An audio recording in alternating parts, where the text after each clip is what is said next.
You're listening to Carolina Forest Panther football on the Carolina Forest Panther Football Network, and it starts right now.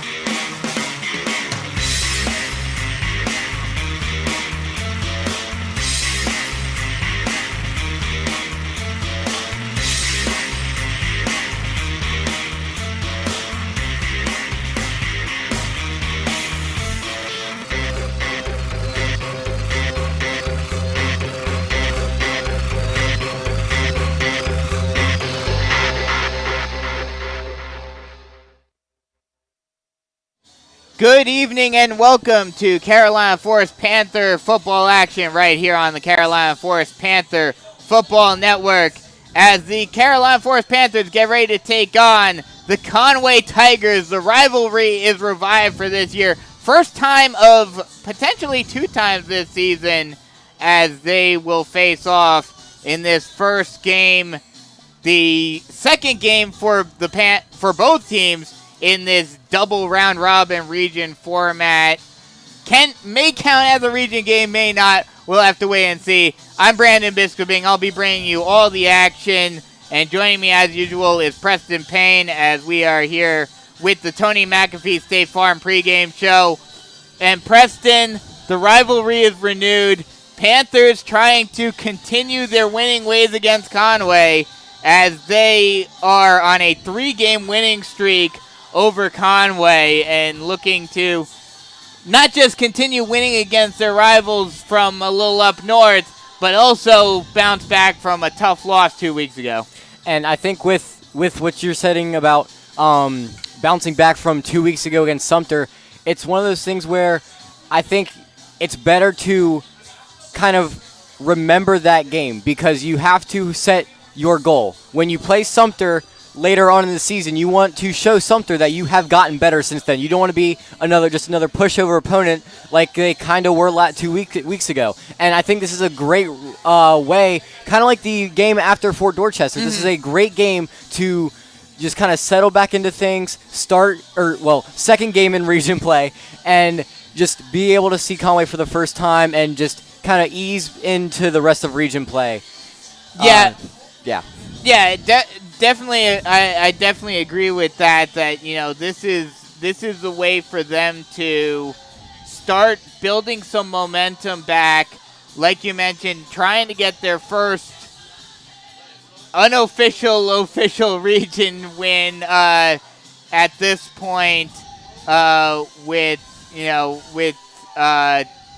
against Conway, and then next week we don't know what's going on again because last week we were supposed to play Socastee, but that game was canceled due to some COVID issues within the Panther program. But now they are all set to get back on the field, and they're going to look for another opponent next week. So next week may be another one of those where you don't know. You may get an opponent like a Fort Dorchester where it's going to be a test game, or you may get a game where you're going to have maybe another team that you can beat to get some momentum. But looking at tonight, Conway, Carolina Forest, it is the big rivalry game. Panthers have been very strong in this rivalry recently, winning the last 3 games of the series. But Conway is not going to be a pushover. No, and especially like you said, mentioned a rivalry game. Conway never wants to lose to Carolina Forest, and Carolina Forest never wants to lose to Conway. And you said that Carolina Forest has won 3 straight. Conway has the overall series lead at 6-19, I believe it is. But I would like to add to that Carolina Forest has won 6 out of the last 10. Kind of in recent memory there. Yeah, starting off this rivalry, Conway won the first 11 games of the rivalry before Carolina Forest got a win in 2010, and then they traded wins up until 2014, 2015 through 2017. Conway was on a 3-game winning streak, but now Carolina Forest on a 3-game winning streak of their own. So, these two teams, Carolina Forest has definitely been on the rise while Conway has been kind of fluttering over the last few years. But Carolina Forest thus far this season hasn't been looking quite the way they have in years past. But I still think Carolina Forest certainly has enough to get through this game. But what, we talked about the quarantine last week. What was the feeling around the team this week, not being able to play Sockasty and wanting to get on the field this week against Conway? Well, I know within both of the teams were very mad that they didn't get to play last week. Sockasty just being Sockasty and being high school players in general, just saying, "Oh, you guys ducked us. Oh, you guys don't want to play us." Blah blah blah blah. Yeah. But I know Carolina Forest wants to get back out there. And you mentioned the open week next week. We don't know what game we're going to have that week. That is the game that I want to see Sockasty come back on the schedule, barring any COVID implications. Well, as of right now, we'll have to wait and see what happens with that. And obviously, the Region 6 5A has been very good at moving things and changing things on the fly. But as of right now, Sockasty is supposed to play at Sumter next week. So, barring something happening with Sumter, they wouldn't be. All four other teams in Region 6 5A are playing next week. So it would either have to be a non-region game or someone would have to have some issues. And especially now when we really are getting into the thick of things, next week starts the official region schedule. So it's going to be even more tight, very tight in trying to make sure that everyone gets every game in. One thing to note about Conway, while they weren't all wide receivers last year, all four of their wide receivers this year are returning from last year. All four starters are starting again this season. The only difference being Carlton Terry, who was the quarterback last year, now playing at wideout, and Devin Granger, who is a great two-sport athlete, playing at going under center. Well, not really under center in high school, but being at the helm, being the field general for Conway. And another interesting thing to note about Conway this season is last year during last year they had a lot more big men. They had a lot more defensive linemen, and they played a 5-2 defensive formation. This year, with much fewer defensive linemen, they've switched completely to the opposite extreme and going 3-4. So it'll be interesting to see how that dynamic and that change in philosophy affects them. But the other thing to keep an eye out with Conway is they played their first game of the season last week. We'll take a quick break and come right back with the starting lineups and opening kickoff right here on the Carolina Forest Panther Football Network. All the time. We switch on the lights. We switch TV channels. Some of us switch partners while square dancing. Well, that's a stretch. But what's not a stretch is how you can switch and save with State Farm. In fact, State Farm agent Tony McAfee, right here in Carolina Forest, can switch you over so you can start saving today. Tony and his team are ready to welcome you to the State Farm neighborhood. With Tony McAfee, it's easy to switch and save. Just give him a call. When you want the real deal, like a good neighbor, State Farm is there. Happiness in a bowl. Costa Bowls is Myrtle Beach's first Acai restaurant. Costa Bowls is a fruit bowl restaurant that also serves pitaya bowls, makes smoothies, hot oatmeal bowls, and parfaits. Costa Bowls. Eat something fresh and healthy on the go. Costa Bowls always serves fresh and healthy food that is happiness in a bowl. Costa Bowls. Always fresh. There's a new chicken in town. Bo Supreme Tenders aren't just good. They're made from scratch good. Recurring dream good. Pull over and crush them in the parking lot good. Cause they're made with juicy chicken that's ex-vegetarian good. And a bold southern crunch that's good to the last crumb good. Did we mention house-made buttermilk ranch good? Bo Supreme Tenders. They're good. It's Bo time.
Welcome back as we are only a few minutes away from opening kickoff tonight between the Carolina Forest Panthers and the Conway Tigers. And with that being said, I'll switch it over to Preston Payne, and he'll give you the keys to the game for tonight for both teams. So I think for Carolina Forest, it's going to be interesting, and this kind of has to do with Conway too. So as you mentioned, switching up their defense from a 5-2 to a 3-4, switching from 5 defensive linemen to 3 defensive linemen and 2 linebackers to 4 linebackers. It'll be interesting to see how the running game is effective for Carolina Forest, because Carolina Forest's run game has been very strong. Khalil Johnson, Luke Janik, obviously, they've been able to run the ball very, very well this season, and it will be interesting to see if it's easier to run. Mathematically speaking, you would think it would be easier to run against the 3-2 or the 3-4 from the 5-2, but it all depends on blocking schemes and that type of thing for the running game. And for the defensive side, I think it's just getting back into the mojo that you had against New Hanover. Pitched a shutout, didn't allow very many opportunities to even score for New Hanover until the very end of the game when second string was in and that type of thing. So it'll be interesting to see if the defense can get back into that rhythm. And another thing, defense just needs to be able to wrap up, because that was a big, and we mentioned it time and time again over in last game, was that they just couldn't they weren't able to get them on the first tackle or the second tackle, or even sometimes the third tackler would get there and they'd still break free for a 10, 15-yard gain. And those start to punish a defense.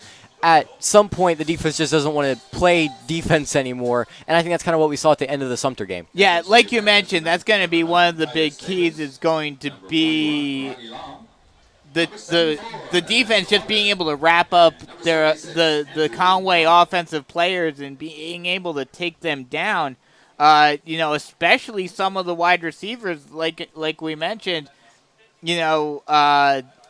They're bringing back all 4 starters from last season, and their big wide receiver, who was their quarterback last year, but he's primarily a wide receiver, according to his dad, who's the head coach at Conway. He's more comfortable at wide receiver, Carlton Terry. He has an offer at Campbell already, so he's a big time wide receiver in the area. And he's going to be the main focal point of this Conway offense, and the Panthers are going to have to be aware of that. And with what you mentioned with the change in formation, it's kind of a catch-22, because 5-2 is harder to run inside. Run those inside runs like you saw with Khalil Johnson, how he's done it, how Luke Janik has done it at times. But oftentimes you see, especially Luke Janik, he'll bounce it out to the outside and try to get around the edge. It may be harder for him to do that against a 3-4 defense, where those linebackers can kind of split off and protect that edge.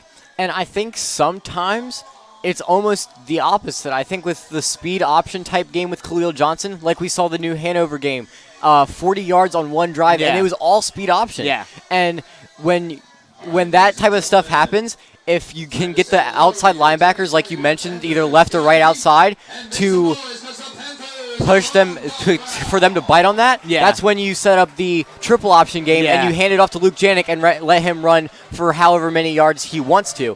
And with what you said with the wide receivers, I think I'm more worried because Wesley Johnson, 6'4", big frame, like we said in the New Hanover game, was able to box out defenders and get an interception himself. So sometimes for me, I feel like it's not even secondary passing wise. I think it's more running game wise is where our defense struggles. And it's going to be up to the defensive line and middle linebackers to force them to pass the ball after on a 3rd and long, or even a 2nd and 15 or 12 after a tackle for loss. Yeah, there's a lot of things that the Panthers need to make sure that they do well in this game if they want to win this game. As we are just about set to start, the coin toss is about to happen in just a little bit. One thing that I forgot to mention, again, that we definitely need to mention is Coach Morris, Mark Morris, is going for his 50th win as the head coach of Carolina Forest.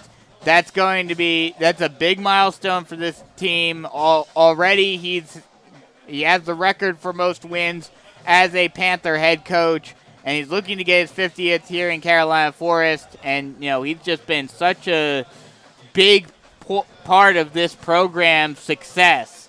And, this is going to be a big milestone for him if he's able to get it in this game. He's going to get it at some point this season, but he would love to get it out of the way right here tonight. And also, Panthers looking to continue their winning ways here at Panther Stadium because they have won 11 straight here at Carolina Forest.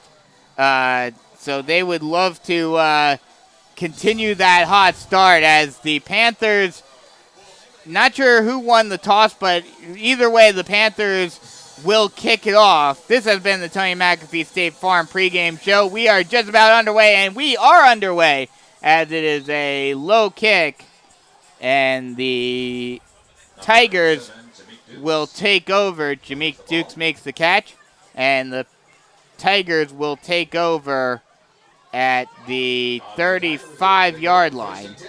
Make that the 34-yard line.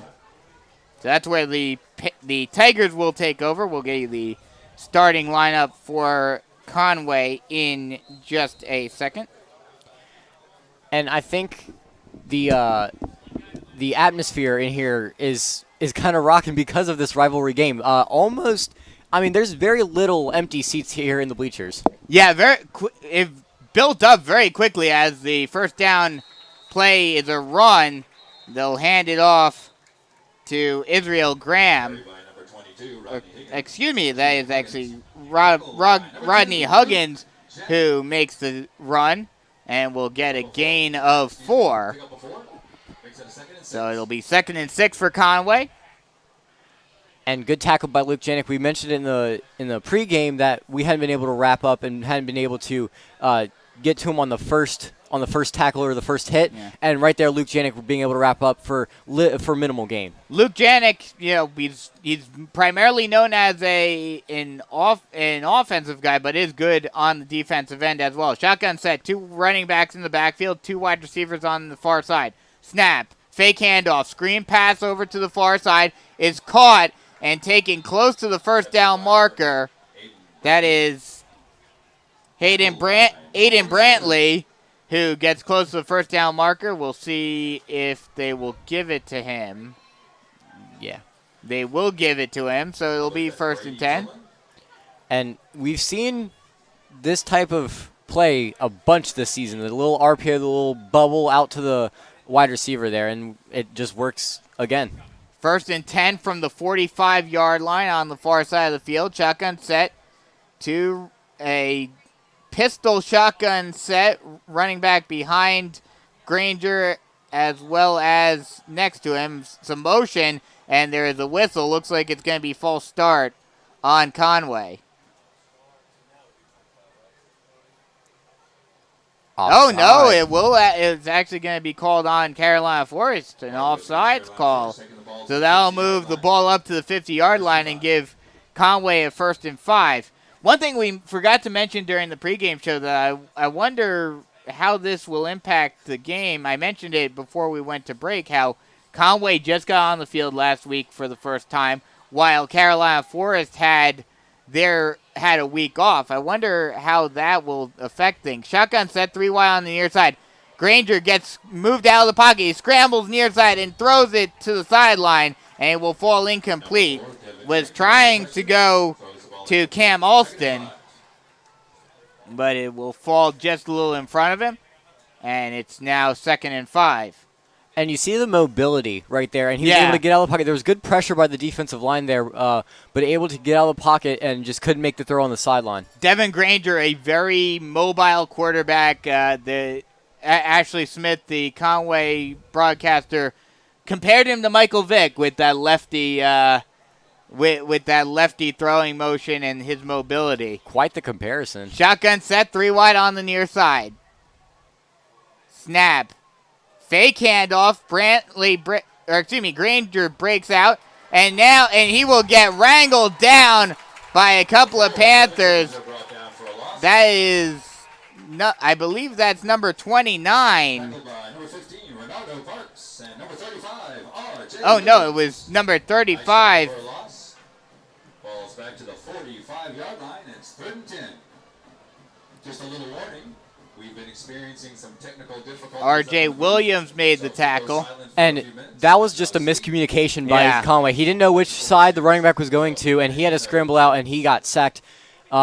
Very good by the defensive line there, and I think R.J. Williams came off the linebacker spot there, so he was able to contain and get to the quarterback and get a sack there. Yeah, it's kind of surprising he was so far up on the field in more of a linebacker type position. 3rd and 5 now. Shotgun pistol set with 2 wide receivers on the far side. The snap, fake handoff, rolling out to his right is Granger. He throws to the far side, and it will be caught, I believe.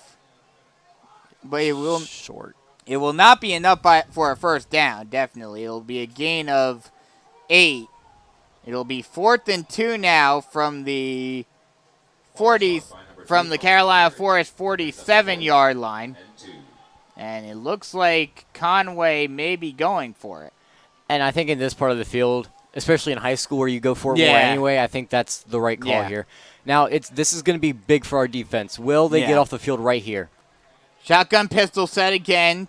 2 wide on the near side. The snap to Granger. Hands it off. Breaking through the line and trying to push his way to the first down marker. Does not look like he got it. That was a generous spot. They're going to give him a very generous spot, and I think they're going to give Huggins the first down. That was a very generous spot. It looked like he had him stopped way before the 45, which is the first down line, and the ball doesn't even necessarily look. I would have thought that they would have measured that one, but instead they decide to give it to him. So it'll be 1st and 10 on Carolina Forest's 45-yard line. Shotgun pistol set with 2 wide on the near side. The snap, fake handoff, triple option, pitches it out, and getting a little bit of a lane and getting taken down for a gain of 4 yards is Rodney Huggins. And another good first hit tackle, and it looks like the defense was working on tackling last week. Well, you would have to imagine that they would, considering all the issues they had against Sumter last week. Yeah, or 2 weeks ago, rather. Right, and I think that's good to see. I think it's good to see that they're making adjustments and being able to know when to apply certain things in certain situations.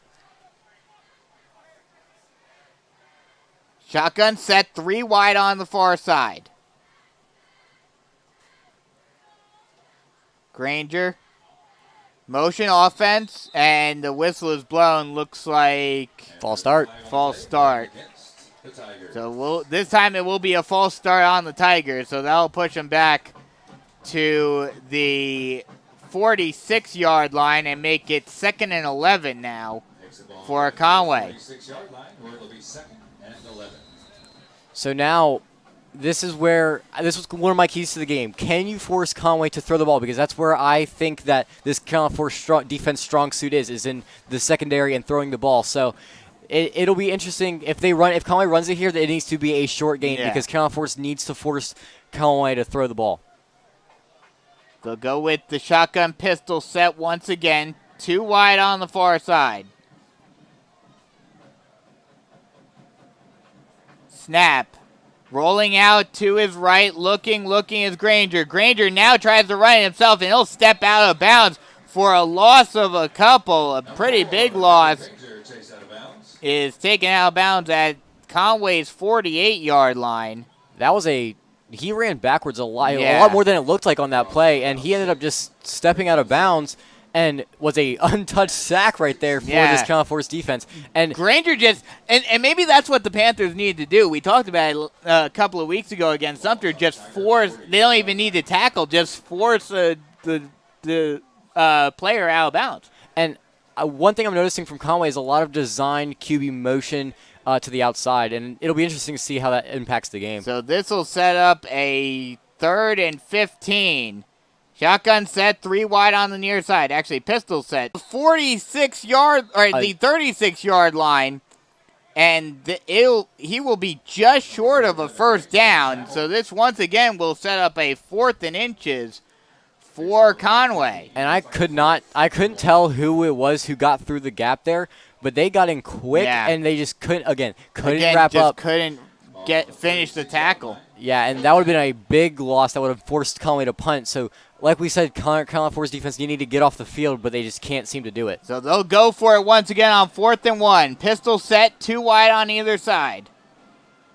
This is a big play early on in this game.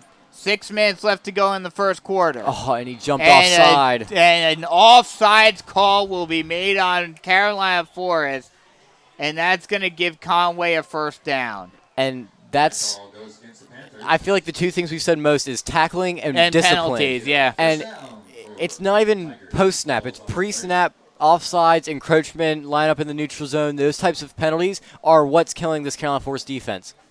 So that'll give Conway a 1st and 10 from the 31-yard line.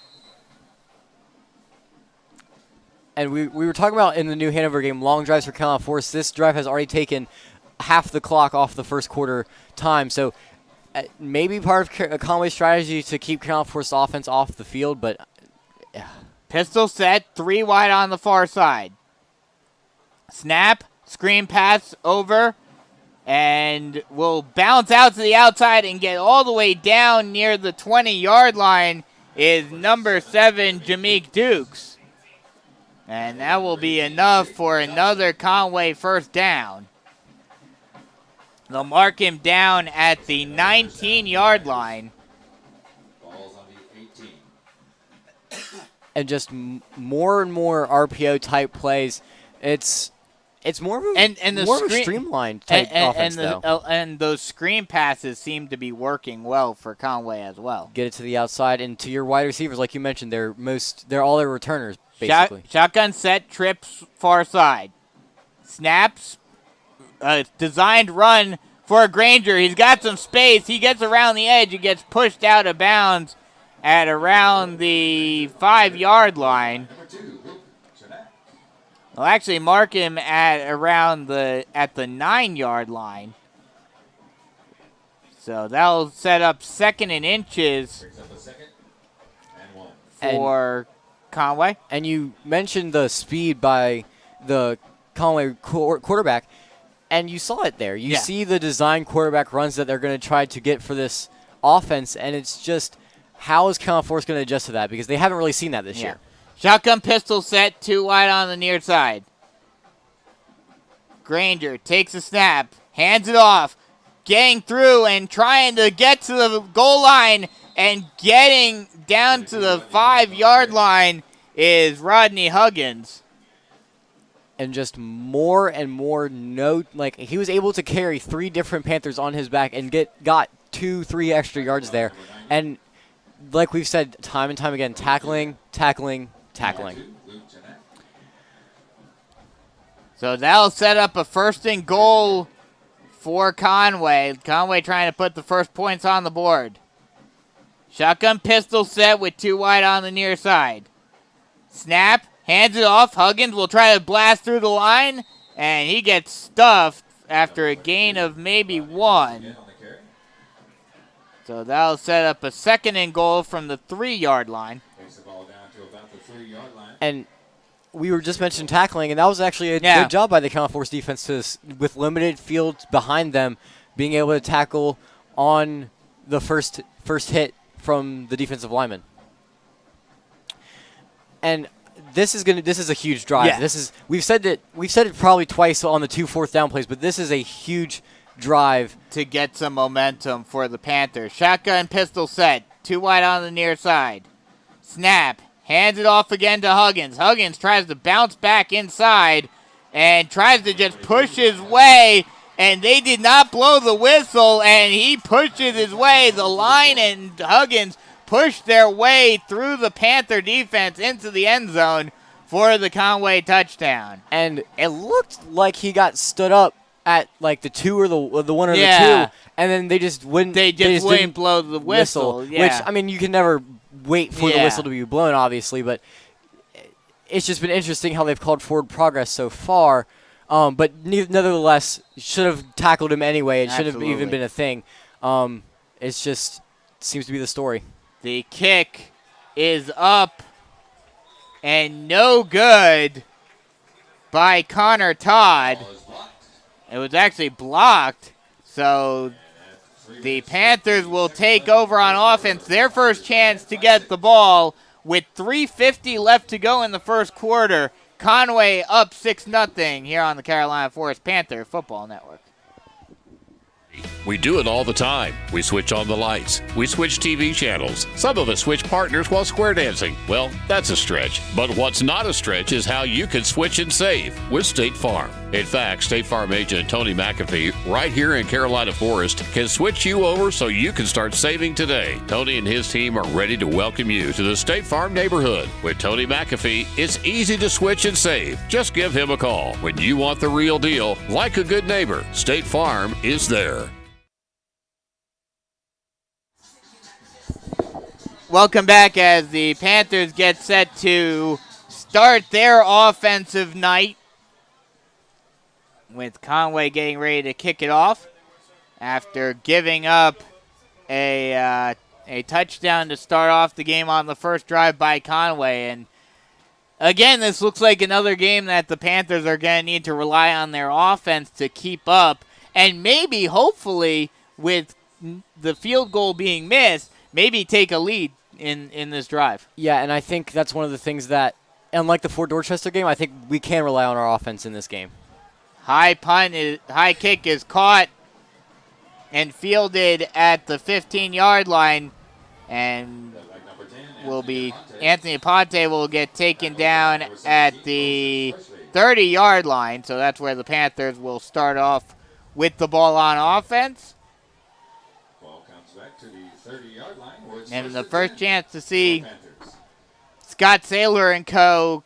come out against this new Conway defense. And one thing I just thought of, with Conway only playing one game thus far this season, you don't have much tape on this new defensive strategy. And it'll be kind of interesting to see, even though the 3-4 is kind of run by every other team in the region. Shotgun set, running back on the near side, 2 wide on the near side as well. They hand it off, and Khalil Johnson not be able to get anything going. Trying to go up the middle, but gets stuffed at the line by Jonah Freshley, who is the big defensive lineman on this defense. Doesn't have an official offer yet, but has been getting some looks from some D1 programs. Shotgun set. Screen pass over to Schussler and wrangled down after a gain of about 3. And sorry for the audible O there, but it looked like a face mask was going to be called there, and he got pulled down and got spun around on that one. And it was up in the face mask, which is why I said because I thought there was going to be a flag to come out. But no flag, so it'll be 3rd and 7 for the Panthers. Shotgun set, 2 wide on either side. 3rd and 6.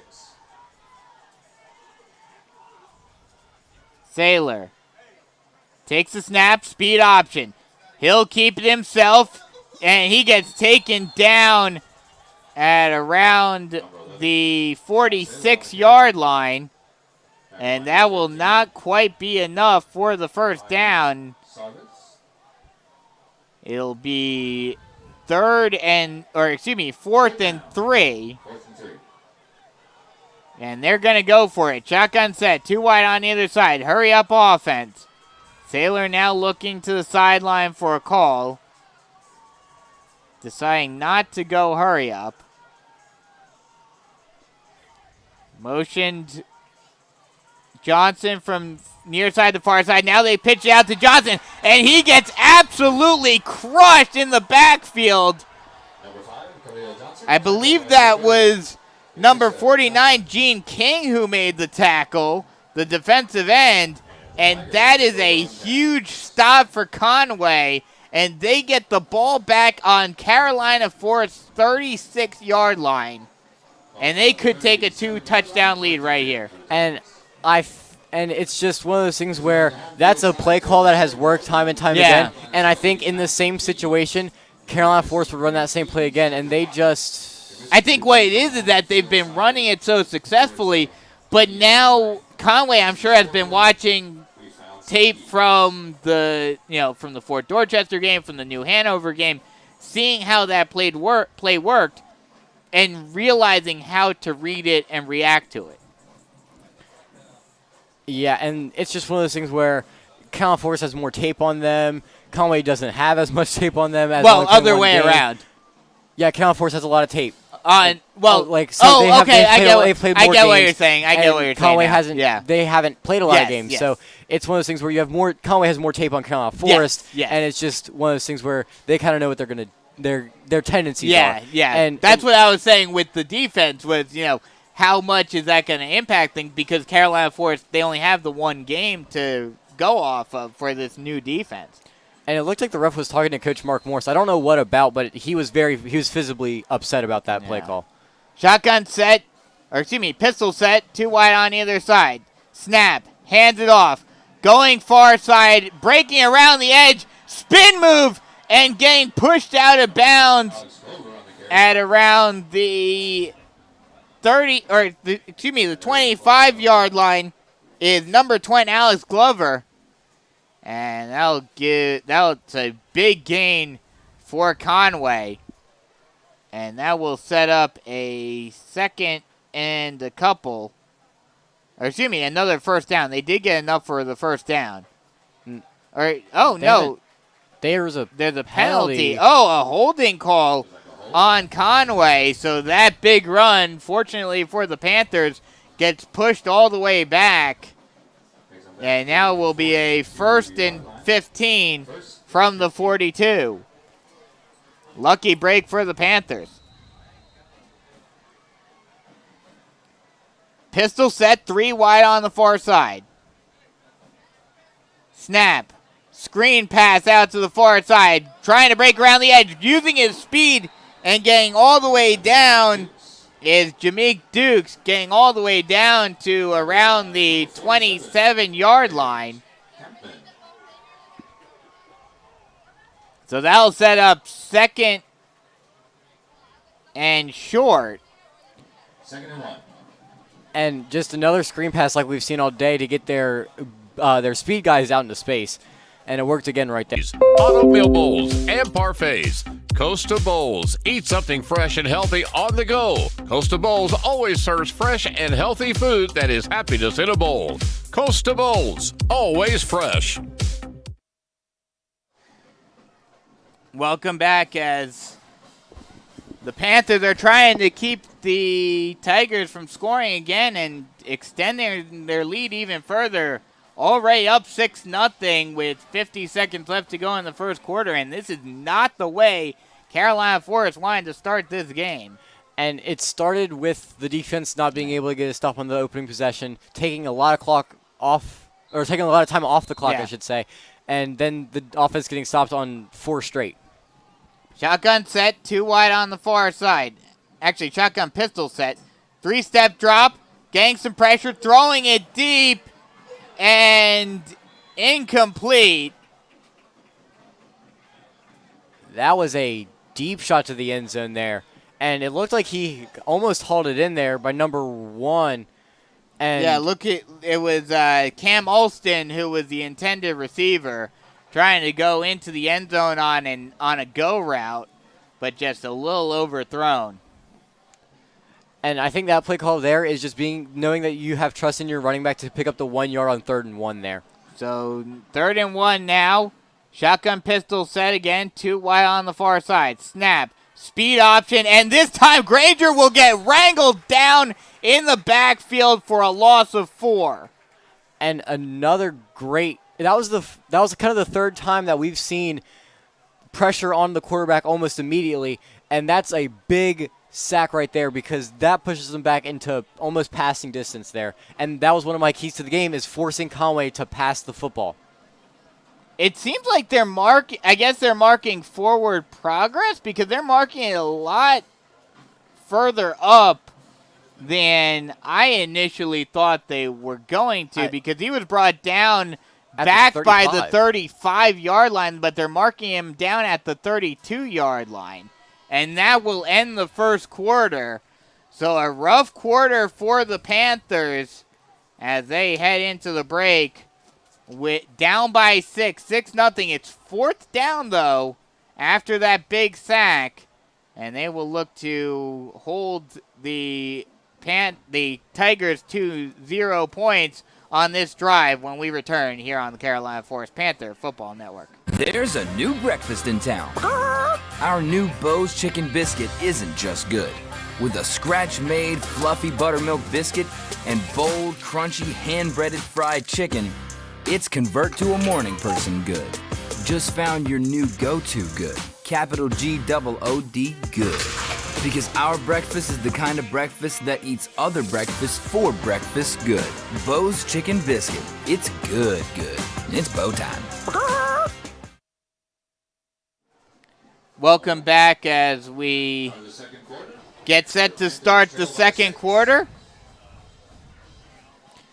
And we've mentioned a couple big plays throughout this game, mostly on the Conway side of the football. But this is a huge play for Carolina Forest defense. They need to get a stop right here for momentum purposes, for the scoreboard purposes, for a lot of to get the offense another chance on the field with having the same deficit when they left it. This is a huge play because you need to be able to stop them. And it was one of my keys to the game that you needed to force Conway into throwing the football. So it'll be a 4th and 5, shotgun or pistol set, 3 wide on the far side. Granger gets the snap, rolls out to his left, still running, throws it deep, and it is Caught. They're gonna say, oh yeah, they are gonna say he caught it. Number 1, Cam Alston makes the catch on the corner route in the back corner of the end zone. Far corner of the end zone, and they score another touchdown to extend the lead out to, oh no. But there's no, unless the scoreboard may not be working again. No. He went out of bounds after he caught it, so the clock will stop after he went out of bounds, and then they're gonna.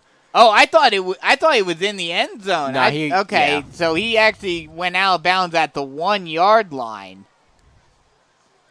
So it'll be 1st and goal from the 1-yard line. Shotgun pistol set. 2 wide on the far side. Snap, speed option. Granger trying to push it himself, but he will get pushed back. And whistles are blown as Granger gets pushed back for a loss of 1. And that'll set up 2nd and goal. And that was really good pressure there again by the Carolina Forest defense to get to the quarterback. And again, back to the wall. They need to get a stop here, and we've been saying it for the past couple drives, and they just haven't been able to. But contrary to what happened in the last drive, the Panthers got kind of lucky there that the refs blew it dead, because I'm not sure if they would have been able to pull down Granger, and that's been the problem this whole season thus far. Shotgun pistol set, 2 wide on the near side. They'll hand it off. Blasting through and getting into the end zone easily is number 22, Rodney Huggins. And there is the touchdown now with 11 minutes left to go in the second quarter. And we'll see if they're able to make the extra point as there's some whistles blown. There's a there's CF a player down. Carolina Forest Panther down on the field. So we'll take a quick break while they check on him and come right back with the extra point for Conway. Conway leads it 12-0 here on the Carolina Forest Panther Football Network. Switching is easy. We do it all the time. We switch on the lights. We switch TV channels. Some of us switch partners while square dancing. Well, that's a stretch. But what's not a stretch is how you can switch and save with State Farm. In fact, State Farm agent Tony McAfee, right here in Carolina Forest, can switch you over so you can start saving today. Tony and his team are ready to welcome you to the State Farm neighborhood. With Tony McAfee, it's easy to switch and save. Just give him a call. When you want the real deal, like a good neighbor, State Farm is there. Happiness in a bowl. Costa Bowls is Myrtle Beach's first Acai restaurant. Costa Bowls is a fruit bowl restaurant that also serves pitaya bowls, makes smoothies, hot oatmeal bowls, and parfaits. Costa Bowls. Eat something fresh and healthy on the go. Costa Bowls always serves fresh and healthy food that is happiness in a bowl. Costa Bowls. Always fresh. There's a new chicken in town. Bo Supreme Tenders aren't just good, they're made from scratch good. Recurring dream good. Pull over and crush them in the parking lot good. Cause they're made with juicy chicken that's ex-vegetarian good. And a bold southern crunch that's good to the last crumb good. Did we mention house-made buttermilk ranch good? Bo Supreme Tenders. They're good. It's Bo time.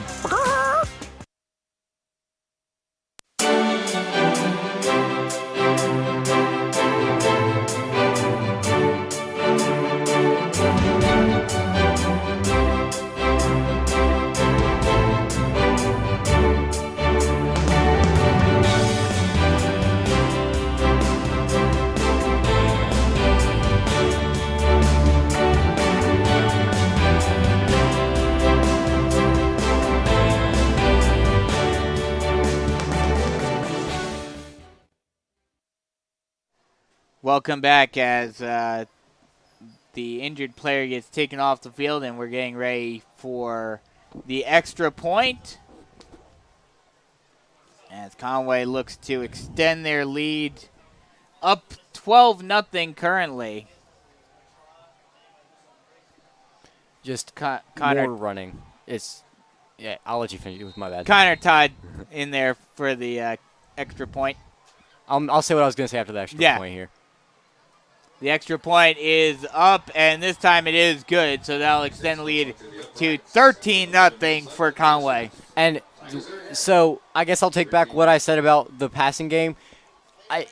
It was kind of a good throw. Don't get me wrong, but it was a very kind of technical route, and especially with that corner route going from a go route where you're just going straight down the field, and then trying to get to that corner of the end zone. Yeah.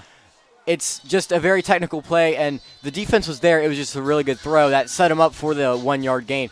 But it is interesting because we did get the stop on the first and goal play. So it'll just be interesting to see if the defense can make a play. And Conway's offense scored 7 points against Sumter, when we scored 7 points against Sumter as well. So the offenses seem to be, on paper at least, they would be the same, but it's, again, you never play the same opponent twice. Yeah, exactly. Well, this year you do. Okay, same opponent in terms of day-to-day. Yes. Type of thing. Yes. So I still think we have a good chance of winning this game. It's just defense going to need to get a stop. The defense is really going to need to get a stop as the kickoff is up. A long kick out near the 10-yard line, taking it down to around the 20-yard line is Jackson McCoy. And they'll mark him down at the 21-yard line. And that's where the Panthers will take over on offense. And like you mentioned, the defense needs to get something going, but so does the offense, because they were stuffed for a 4-and-out on their first drive. And I think you got to go back to the outside running game. They didn't really, the one time they went to it, Scotty got a 6-yard gain and set him up on that 4th and 4. So I think you got to just keep going to that until the defense gets worn out, because that's a lot of running for the defense to get to that outside. Shotgun set, 2 wide on either side. The snap, hands it off to Johnson, and Johnson gets absolutely destroyed in the backfield by Gene King for a loss of about 4. And that play was blown up from the start there. And there's not much you can really do as a runner there. You run into 2 Conway defensive linemen, And we were mentioning before the game about the 3-4. Well, they're in a 4-3 right now. So with a linebacker kind of pressed up on the line, so it's more of a kind of variation of the 4-3. But maybe they planned for the running game for Carolina Forest. Yeah, maybe this week. Maybe so. Shotgun set, 2 wide on either side. Speed option. Sailor gets a lane and will get a couple of yards. We'll get back to around the 20-yard line. Not quite back to the original line of scrimmage. So it'll be 3rd and 11 now for the Panthers from the 21-yard line. Or excuse me, 20-yard line. Shotgun set, 2 wide on either side. Snap. 3-step drop. Sailor getting some pressure, having to scramble out, and he gets wrapped up from behind once again by Gene King. He's been in the backfield like lightning in this drive, and now you have to wonder what the Panthers do on this 4th and long. And Luke Janik is out there. So it looks like they're going to punt it away. And this is just going from bad to worse for the Panthers in this game. The snap. Janik punts it. A long punt for Janik. And the returner loses it in the lights. And it rolls all the way down to the 18-yard line. And he punted that ball from the 5-yard line. Yeah. So he went from end to end, way to reverse field there. And if the defense can get a stop, it would be a great opportunity for the Carolina Forest defense. What didn't help was that Jay Woodard, the return man, it seemed like he lost it in the lights and was trying to find where it was, and it fell behind him and rolled all the way down to the 19-yard line. So lucky break for the Panthers as the Tigers take over deep in their own territory, in their own red zone, and they will try to get another drive going. Already up 13-0 with 9 minutes left to go in the half. Pistol set, hands it off, looking to bounce inside, gets a couple, but gets taken down.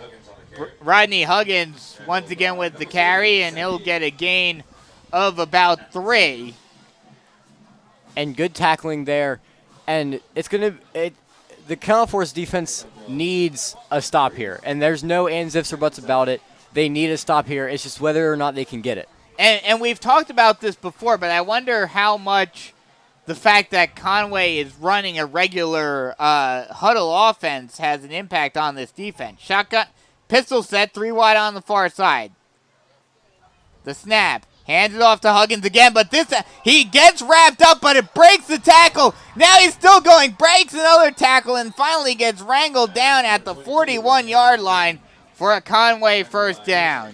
And what have we said time They get in the backfield, again? but they cannot finish the tackle. And it almost seems like they're going for the ball more, so they're trying to get these 13 points back in one play, and that's just not going to happen. You have to get individual stops every single time down the field. So it's 1st and 10, ball on Conway's 41-yard line with 7:45 left to go in the first half. Shotgun, pistol set, 2 wide on either side. Snap. Hands it off. Looked like they were trying to do a read option. A little hesitation. Huggins does get the handoff, breaks it to the outside along the far side, and gets it all the way down to the 46-yard line for a gain of 5 yards. And just like that, the deep punt by Luke Janik there is erased. Is destroyed, yeah. And it's just going back to this defense not being able to get stops on 1st and 2nd down. 2nd and 5, pistol set, 3 wide on the near side. And whistle is blown. Someone moved. I'm not sure if this is going to go against Carolina Forest or Conway. We'll have to wait and see. I think this is going against Carolina Forest again. Yeah, it is. Another offsides on Carolina Forest gives Conway another they're not quite going to give him the first down. It's 2nd and inches. Second and a singular inch, it Yeah. almost looks like. The down markers guy is standing, Right on is top basically of the high-fiving yep. the chains guy. Pistol set, 3 wide on the near side. Snap, hands it off, getting through and getting the first down before getting taken down is Huggins. And it almost seems like when Carolina Forest only needs to give up a single yard, they only give up the single yard and they stop him immediately. Yeah. But when it's like 1st and 10 or 2nd and 9 or whatever the case may be, like a down and long, it almost seems like that's when they give it up. Well, one thing that has worked for Conway, and I know this all too well from when I'm playing NCAA, they stink at getting the screen passes, reading the screen passes. Unfortunately, I know they're paying all too well. Shotgun set, 3 wide on the near side. Snap, 5-step drop. Getting some pressure is Carolina Forest, but scrambling out is Granger. He throws it long, wide open man, and caught. Wow, what a caught while getting kneed in the face by his own wide receiver is number 7, Jameek Dukes. And it just there were two. Oh, actually, Carlton Terry caught that. Jameek Dukes was originally, it looked like Jameek Dukes was going to catch it, but Carlton Terry came in above him, proceeded to knee Dukes in the face in the process, a flying knee, while making that catch. A spectacular catch by Carlton Terry. That shows you why he's getting an offer by Campbell. And now it's 1st and goal once again for Conway on the 5-yard line. And just another big play by this Conway offense, especially and through the air as well, which it's not showing, but it looks like our strength on defense. Shotgun pistol set once again. Snap. Hands it off. Breaking in near side and trying to plow his way into the end zone, just being stuffed in front of the goal line is Alex Glover. And there is a flag, a couple flags down, actually. Multiple officials threw the flag. It'll be interesting to see where they go with the flag. I'm thinking probably a holding call. That's going to be my prediction on this one. And you will be right. Yep. And it's Conway. So that pushes them back, which is a little bit, which is a lucky break. Now, can Carolina Forest actually seize that break and turn it into a stop here on defense? Yeah. So it'll be 1st and goal from the 12-yard line now.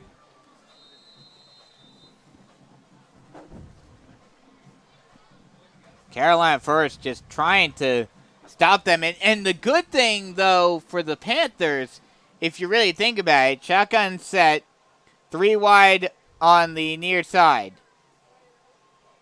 Snap. 1-step drop, getting some pressure. Trying to get out of the pocket is is Granger, and he gets taken down way back in the backfield. Gets taken down at the 28-yard line by Luke Janik. And it will now be a 3rd and a mile. 3rd and about from the distance from here to Conway. Something like that. And they gave him another favorable stoppage. They set it at the 20, and he got tackled all the way back at the 30-yard line. You're right. And it looked like he ran back. He was regaining himself after he got hit initially. Yeah. And then ran backwards to the 30. But I mean, either way, great play by the defense there. And now third and goal from the 20, and you have to get a stop here. There is you can't even allow like a 10-yard gain. It needs to be a 5 or less type play here. Shotgun set, 2 wide on either side. The snap, hands it off, trying to break around the edge. He's got some space, still on his feet, and getting into the end zone is Rodney Huggins, and that's exactly what you cannot do if you're Carolina Forest. Again, tackling. A one-on-one, and even before that, a one-on-two, and just nobody wants to tackle. And it's crazy to me because at some point you learn the basics of tackling. And at some point you have to relearn them, apparently, if you're Carolina Forest. The extra point is up, and it is good. So that'll extend lead out to 20. 20-0 with 4:15 left to go in the first half. We'll take a quick break. Panthers trying to get something going on either side of the ball when we return here on the Carolina Forest Panther Football Network. Easy. We do it all the time. We switch on the lights. We switch TV channels. Some of us switch partners while square dancing. Well, that's a stretch. But what's not a stretch is how you can switch and save with State Farm. In fact, State Farm agent Tony McAfee, right here in Carolina Forest, can switch you over so you can start saving today. Tony and his team are ready to welcome you to the State Farm neighborhood. With Tony McAfee, it's easy to switch and save. Just give him a call. When you want the real deal, like a good neighbor, State Farm is there. Panthers trying to get something, anything going on either side of the ball tonight against Conway as they are down 20-0 with 4:14 left to go in the first half. And I would not let as the squib kick and whistles are blown. The play is blown dead. Not sure what they're going to call on this. Play is whistled dead. And there's a flag on the play. There is a, we'll see. Sorry for the technical difficulties, people. The press box has been having some issues, so looks like we're back on now. But, yeah, Conway now having the kick from their own 35. And we'll see if they decide to do a squib kick again. They do not. They kick it out towards the 35-yard line. And it's fielded and taken down almost immediately is the Carolina Forest receiver. Nathan Schuessler made the catch. Good to see him back on the field. He was the one that was injured down near the goal line on 2 possessions ago for Carolina Forest defense. So good to see him back on the field and okay. Yeah, good to see him back on the field. And the Panthers definitely need him right now to make an impact. More so on offense as they come out. Shotgun set 2 wide on either side. They'll hand it off. Johnson gets some space and gets it all the way down to the 46-yard line. And that'll give the Panthers a 2nd and 2. And that was the first good game for the Carolina Forest offense there. And let's see if they could go back to it and work it again, or they go outside this time because Khalil Johnson ran on the inside that time. Shotgun set 3 wide on the near side. Snap, hands it off to John. Oh, no, fake read option. Scott Saylor's got some space. He could go, and he gets pushed out of bounds at the 33-yard line.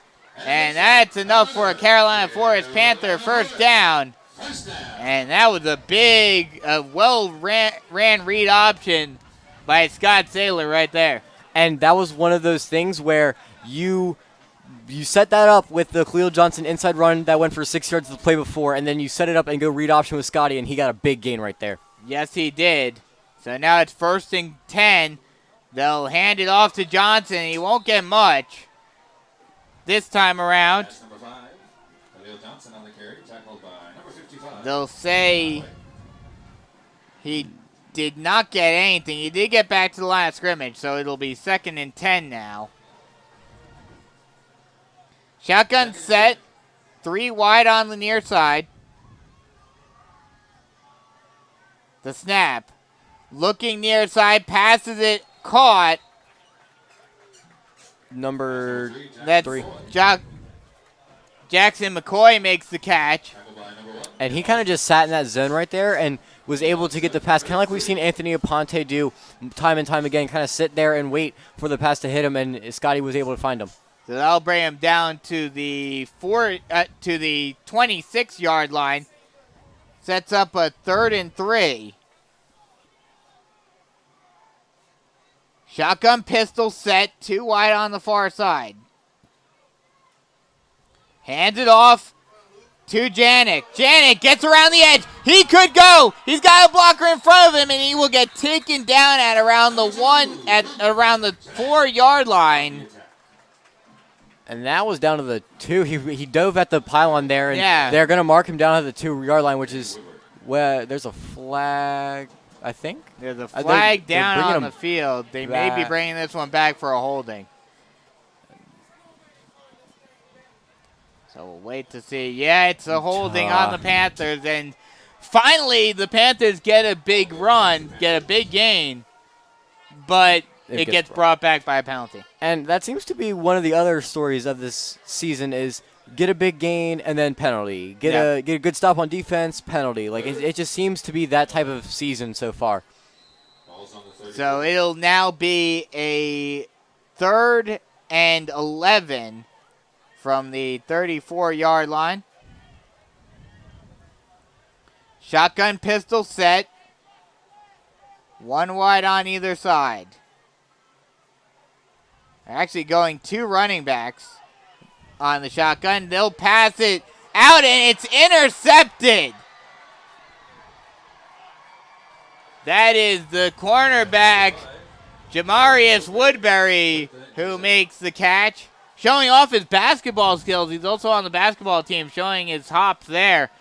Going up the ladder for the interception. And after it looked like the Panthers were getting something going on offense, all of that gets blown away with the interception pass, and Conway will take over at the 5-yard line. And Scotty, one of my close friends, that was not a good throw there. That was into double coverage. It was an underthrown. He definitely has the arm, but it was just an underthrown pass right there, and that cannot be something that you throw. You cannot underthrow that pass. No, you most certainly cannot. Shotgun set, 2 wide on either side. Hands it off, and only getting maybe a gain of 1 or 2 is Rodney Huggins. And it looks like, we'll have to wait and see, but it looks like Conway, with them being so deep in their own territory and with less than 2 minutes on the clock, it looks like they're not even going to try to do a 2-minute drill here. They're just going to let the clock run out and go into the locker room with a 20-point lead. And like you mentioned, with a 20-point lead, I wouldn't risk turning the ball over right here and giving Conway Forest a chance to score at the end of the half. Shotgun set, 2 wide on either side. They'll hand it off again to Huggins. Huggins gets around the edge, and he could go. He's still on his feet, dragging a couple of Panthers, still on his feet. Still on his feet, no whistle, and he finally gets dragged down at the 50-yard line for a 46-yard run. And now does that change your philosophy at all? I would think so. But honestly, I don't think it changes the play call. I think Conway just goes back to the run game because it seems like the Panthers can't bring him down at all. I think, and I don't know that it changes the philosophy, and I don't think it really changes the run. I just think you just keep doing what you were doing, and you just hope for the best. Shotgun set, 2 wide on either side. Speed up. Granger decides to keep it himself. He gets around the edge, gets down to around the 40-yard line before getting pushed back. And we'll see where they mark him. They'll mark him at the 41-yard line, so not quite enough for a first down. It'll be 2nd and 1 for Conway with 30 seconds left to go on the clock. I'm not sure why the clock... Timeout. Oh, timeout was Conway called timeout. by Conway. And it's just almost frustrating to watch because you almost know what they're capable of, but they're not showing it. Yeah. And that's one of the most frustrating parts as a fan, as a student of Carolina Forest. It's just frustrating when you know that they can do something and they're not showing it, or they need to practice it more because they're not at that level yet. Yeah. And it's one thing, we talked about it, and this game is really the telling game when it comes to this. It was one thing when they were facing Fort Dorchester, and you knew, okay, this is one of the top teams in the state. That's why. it was one thing when they were facing off against Sumter, who was the odds-on favorite to win the region. But now against Conway, you've been 3 years in a row. This is a game you expect to be able to win. To see this kind of performance, it's not a very good look for Carolina Forest. And I was actually just about to make that point. When you're playing Sumter, when you're playing Fort Dorchester, let me rephrase, you're expecting kind of this type of experience. Shotgun set, 3-step drop, going deep, and caught along the sideline. They will say he got it. Caught at the 10-yard line. And I'm no official. I am not down on the field in zebra print. Yeah. But it looked like he pushed off on the cornerback right there as he was doing that post route. It looked like he shoved him into him space to make that play. Yeah, Cam Alston might have been pushed, but still a great catch by him. And now it's 1st and 10 from the 10-yard line. Or excuse me, from the 15-yard line. And there's 22 seconds left on the clock. 3 wide on the far side. Shotgun set. Handing it off and getting stuffed is number 19, Israel Graham. And looks like they'll call another timeout. And it's just kind of been the story of the game again, and then they run 3-4 more plays, and they're in the end zone. Or they get a big run by someone that just breaks out of nowhere. But it's almost one of those things where without the big plays, where would Conway be right Where now? would Conway be? Because they've gotten a lot of. There's been times that let me backtrack on this. Okay. If without the penalties by the Carolina Forest defense, Yeah. without the holding by the Carolina Forest offense that put them at the 2-yard line, Yep. and without the 30 or 25+ yard passes, where would Conway be? I'll say that. Yeah. Because give Conway credit, they have been. Their rhythm has been good this game, but where would they be without those 5 or 6 plays that I just mentioned? So we'll see if Conway tries to score. Obviously, they're going to try to see whether they'll be able to score before the end of the half. Shotgun set, 3 wide on the far side. 3-step drop for Granger. Granger finds a seam in the open field, and he's got an opening, and he takes it into the end zone for another Conway touchdown. Granger didn't see anything he liked passing-wise, but saw an open lane in the offensive line. A huge hole made by Jordan Smith and Nate Thompson on the right side of the offensive line, and he runs it through the gaping gap and gets it into the end zone for another Conway touchdown. The extra point by Todd is up and blocked. Why did they blow it dead? Ball is dead, folks. And What? Why? I think in at least in high school for a field goal or an extra point okay. it's Okay. blown dead. Okay. The Tigers But with 8.6 seconds left in the first half, this is not what anyone expected. Not anyone that I've talked to, at least. And the vibe around the Carolina Forest football team was, this is the game, this is our comeback game from the Yeah. Sumter game. Well, now they're looking at a comeback within the game because Yeah. they are down 26, presumably going into halftime. Yeah. Barring something crazy happening, that's probably going to be the score going into the half. And like I mentioned, it's the 6 or 7 big plays or negative plays by Carolina Forest, referring to the penalty without the penalty that would have put them in 1st and goal from the 2.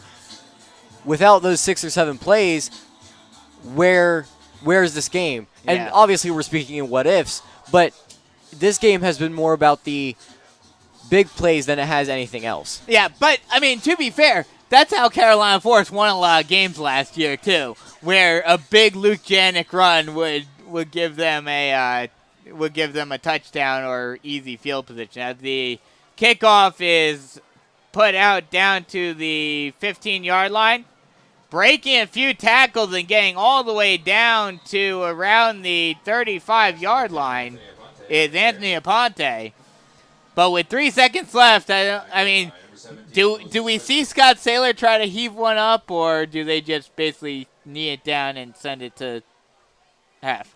I mean, why not? Like, what would be the negatives of? Yeah. I mean, maybe a pick six, but think about a just pass it around type play, and then you get a touchdown going into half, and you're only down 19 instead of 26. Like, you just think about just the different positives and negatives, and I like scoring in general, so I think they should go for it. It looks like they're not going to go for it. They're in the shotgun kneeling formation.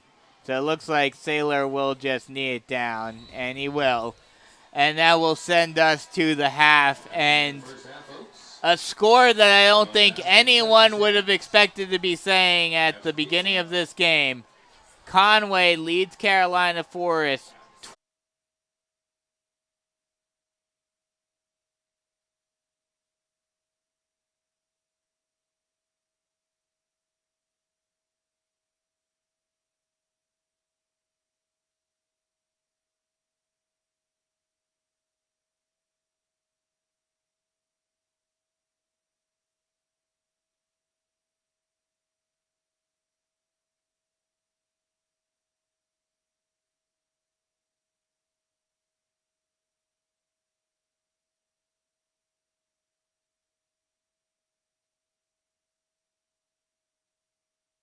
State Farm agent Tony McAfee, right here in Carolina Forest, can switch you over so you can start saving today. Tony and his team are ready to welcome you to the State Farm neighborhood. With Tony McAfee, it's easy to switch and save. Just give him a call. When you want the real deal, like a good neighbor, State Farm is there.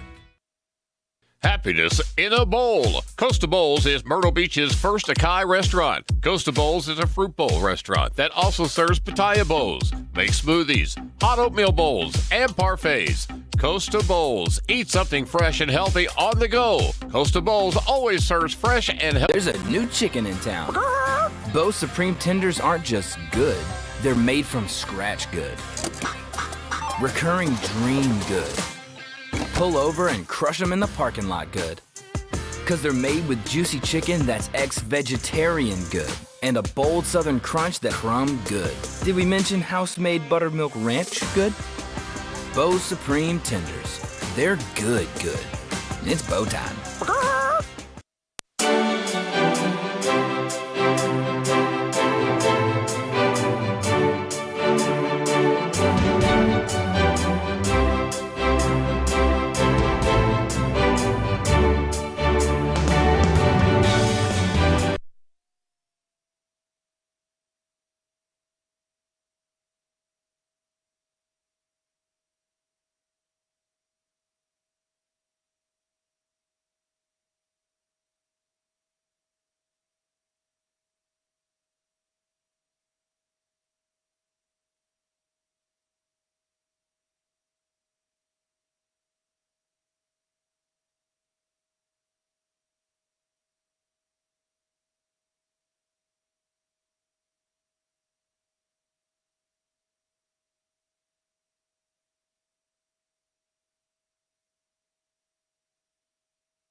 And we are just 2 minutes and 20 seconds until the start of this second half.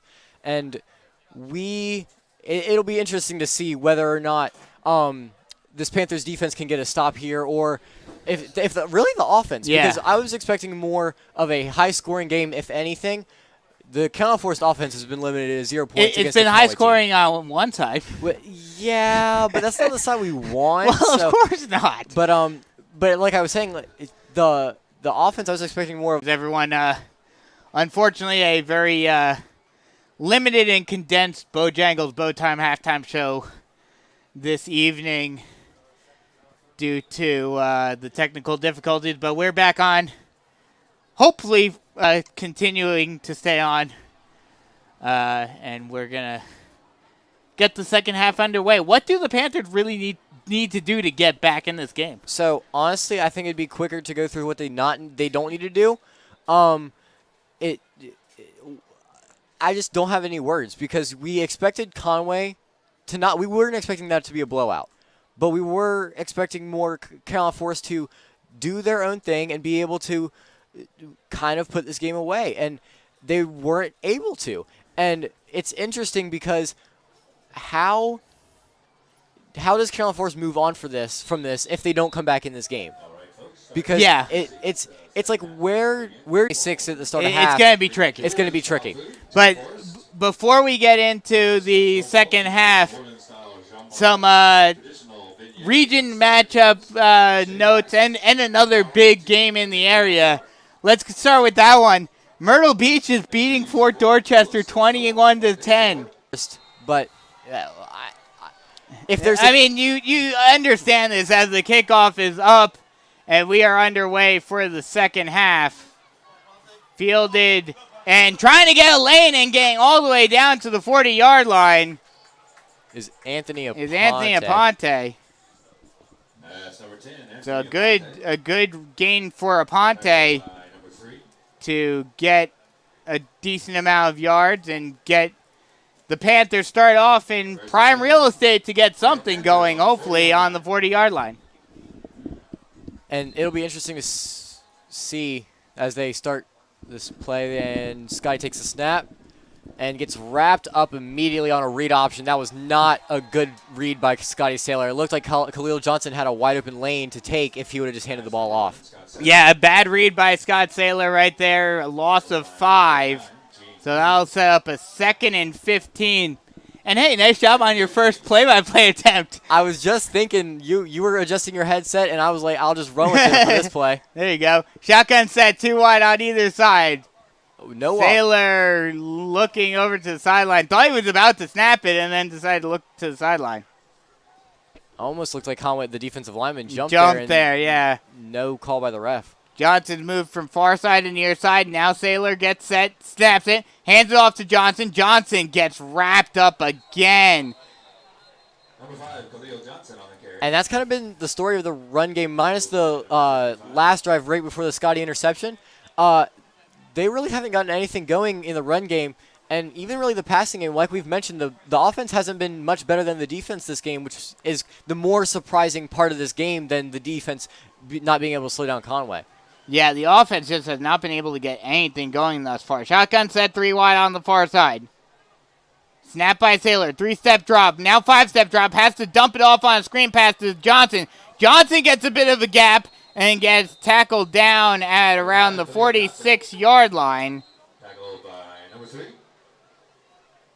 And that was a really good play. I like that play call from Coach Mark Morris there because you know the pressure's going to be coming anyway for the Conway defense, but then you let them get to the quarterback, but then you dump it off to your running back who's in space with blockers ahead of him, and that got a solid gain of about 7 yards. So, and that sets up a manageable fourth down play as a And it penalty. looks like there's a penalty on Conway. I believe it was a roughing the passer penalty, and that'll push the Panthers into Conway territory and give them a first down on the 40-yard line. So a big play for the Panthers, not only on the screen pass, but also on the penalty as well. So 1st and 10, ball on the 40-yard line, shotgun set, 2 wide on the far side. Johnson also on the far side of Saylor. The snap, hands it off to Johnson. Johnson gets to the outside, gets a lane. Good juke move. Gets around a couple of defenders and gets taken down at around the 26-yard line. And that'll be enough for another Carolina Forest Panther first down. And that was a good move by Khalil Johnson on a little stop and then let the defender go by him and then made another move to get around another would-be tackler and was able to pick up a few more yards on top of that run for 13 yards. So another first down for the Panthers, and it looks like the Panthers are going on a little drive to start off this second half. This is exactly what they needed to at least even attempt to get back into this game. Shotgun set, two running backs in the backfield on either side of Saylor. One wide on two wide on the near side. Hands it off, and whistles are blown. It was a short gain. They'll call him down after a gain of just one by Luke Janik.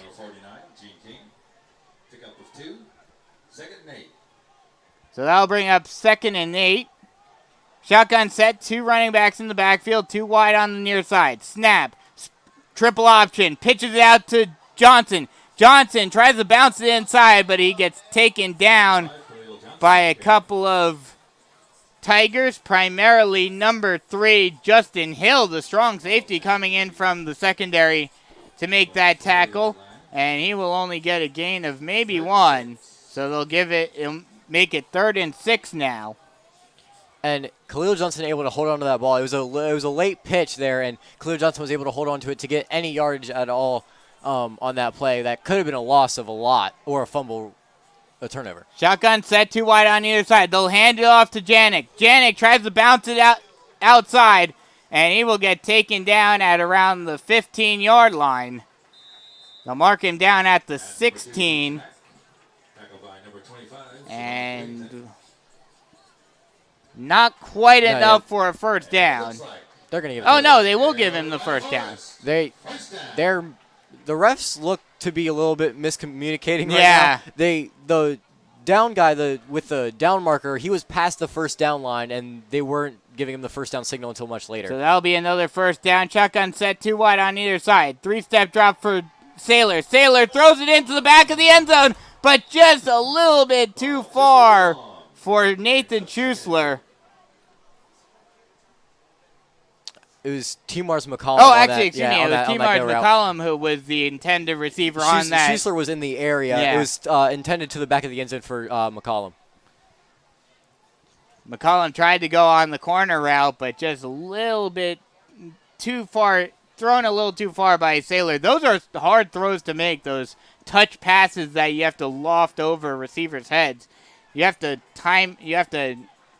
basically place it perfectly. Shotgun set, two wide on the far side, two running backs in the backfield. Triple option, pitches it out to Johnson. Johnson will bounce it inside and gets taken down at around the 5-yard line. They will mark him down at the 6. It's going to be 3rd and inches. 3rd and inches. They're going to give it to him. Oh, no, okay. Again, yeah, the chain gang was a little late in moving, and there's another Panther down on the field. So we'll take a quick break and come right back with more Carolina Forest Panther football action, trying to score for the first time in this game with 8 minutes left to go in the third quarter here on the Carolina Forest Panther Football Network. Our new Bo's Chicken Biscuit isn't just good. With a scratch-made, fluffy buttermilk biscuit and bold, crunchy, hand-breaded fried chicken, it's convert to a morning person good. Just found your new go-to good. Capital G-O-O-D good. Because our breakfast is the kind of breakfast that eats other breakfast for breakfast good. Bo's Chicken Biscuit. It's good. It's Bo time.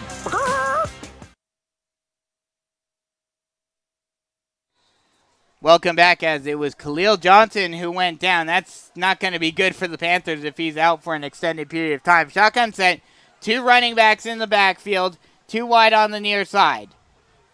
The snap, Hands it off to Janik. Janik tries to pound his way into the end zone. And he will.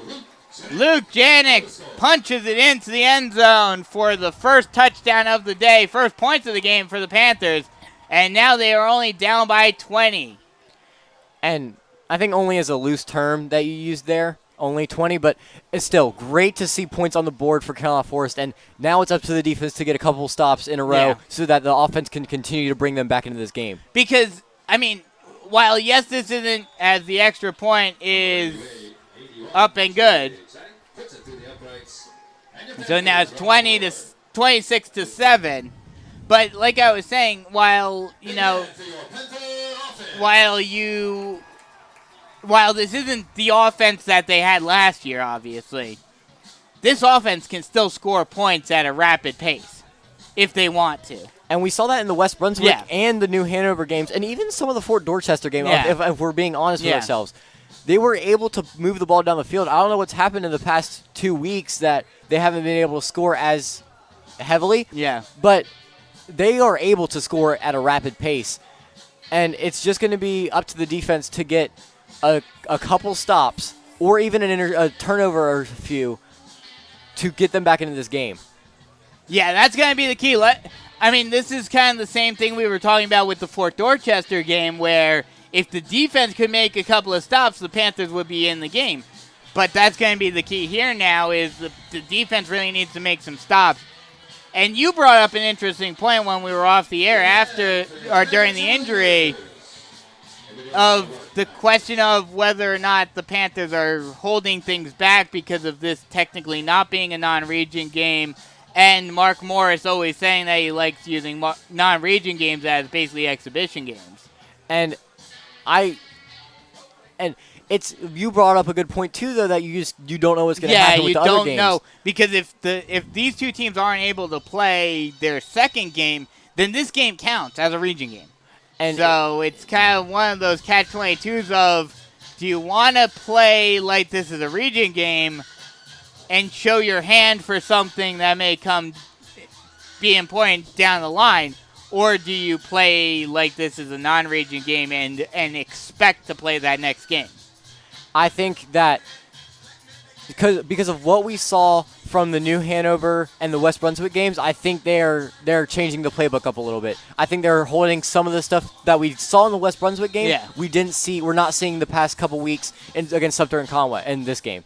As the kickoff is up, it will be fielded at the 16-yard line. Getting a lane around the edge.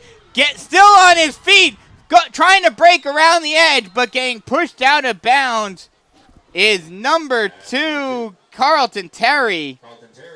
Tackled by number 18. He showed his speed and elusiveness there and brought the ball all the way down to the 42-yard line. And that's where the Tigers will take over on offense. And he was just able to reverse field there. That was a Carolina Forest was all on the far side of the field, and he was just able to cut back and get through to the other side of the field. It's just not being able to tackle, and that's going to be the major thing on this drive is can we see Carolina Forest start to tackle and get themselves off the field? Because remember, in the first drive, they had 2 fourth downs to get off the field, and they couldn't do it. Pistol set, 3 wide on the far side. Motion now. Snap. Fake handoff. Keeping himself and getting taken down well back in the backfield is Devin Granger. A big sack by Luke Janik in the backfield. That will be a loss of almost 10. Falls on the 33-yard line. And they'll mark him down. Again, they're going to give him a generous spot, putting him down at the 33-yard line when it looked like he was taken down around the 31. Yeah, and that's kind of – but as a player, maybe different sport, but as a player, as long as they're calling it consistently it's okay. It's okay. You'll live with it because you know what the call is. Shotgun set, actually pistol set, 3 wide on the far side. Granger takes a snap, screen pass, out, caught, and trying to break around the edge and getting a good gain. almost getting up to the original line of scrimmage is Rodney Huggins. And there's a flag, it looks like, and I think it'll be a holding just because of the play call. But again, I mean, you just don't know. It will be. Yep. You are correct. It is a holding on the offense, so that's going to push them even further back. So that'll put them down to the 30-yard line. So again, second and 19. This is what we've talked about all game. Can the defense finally get off the field?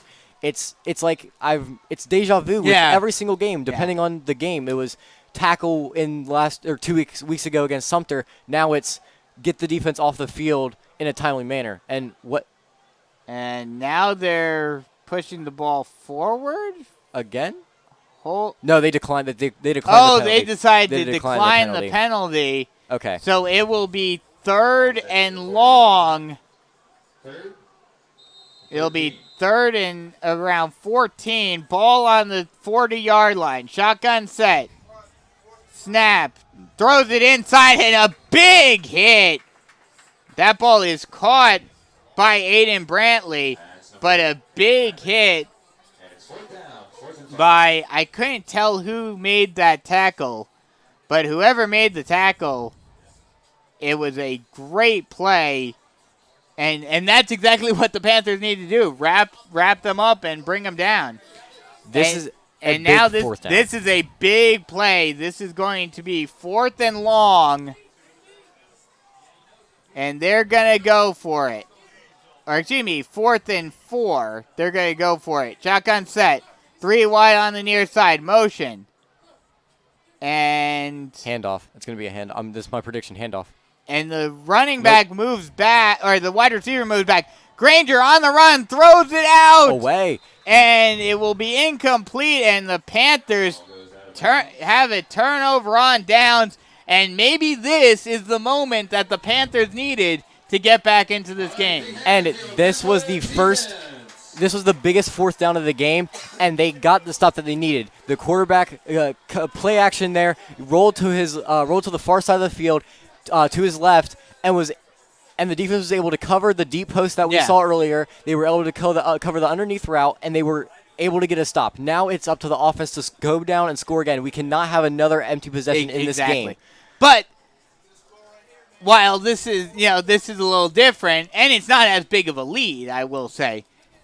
If the Panthers are able to make the comeback, this won't be the first time that we've seen a big comeback in Region 6-5A this season. And you're referring to the Socastee St. James game, yeah. And it kind of feels like that type of game where, except minus the fact that Carolina Forest came into this game, everyone expected them as the favorites. Yeah. So it's a little different, but I understand where you're coming from. Shotgun set, 2 wide on either side. The snap to Saylor. Saylor, speed option, and he will get crunched. Actually threw the ball, and it's almost, it's intercepted.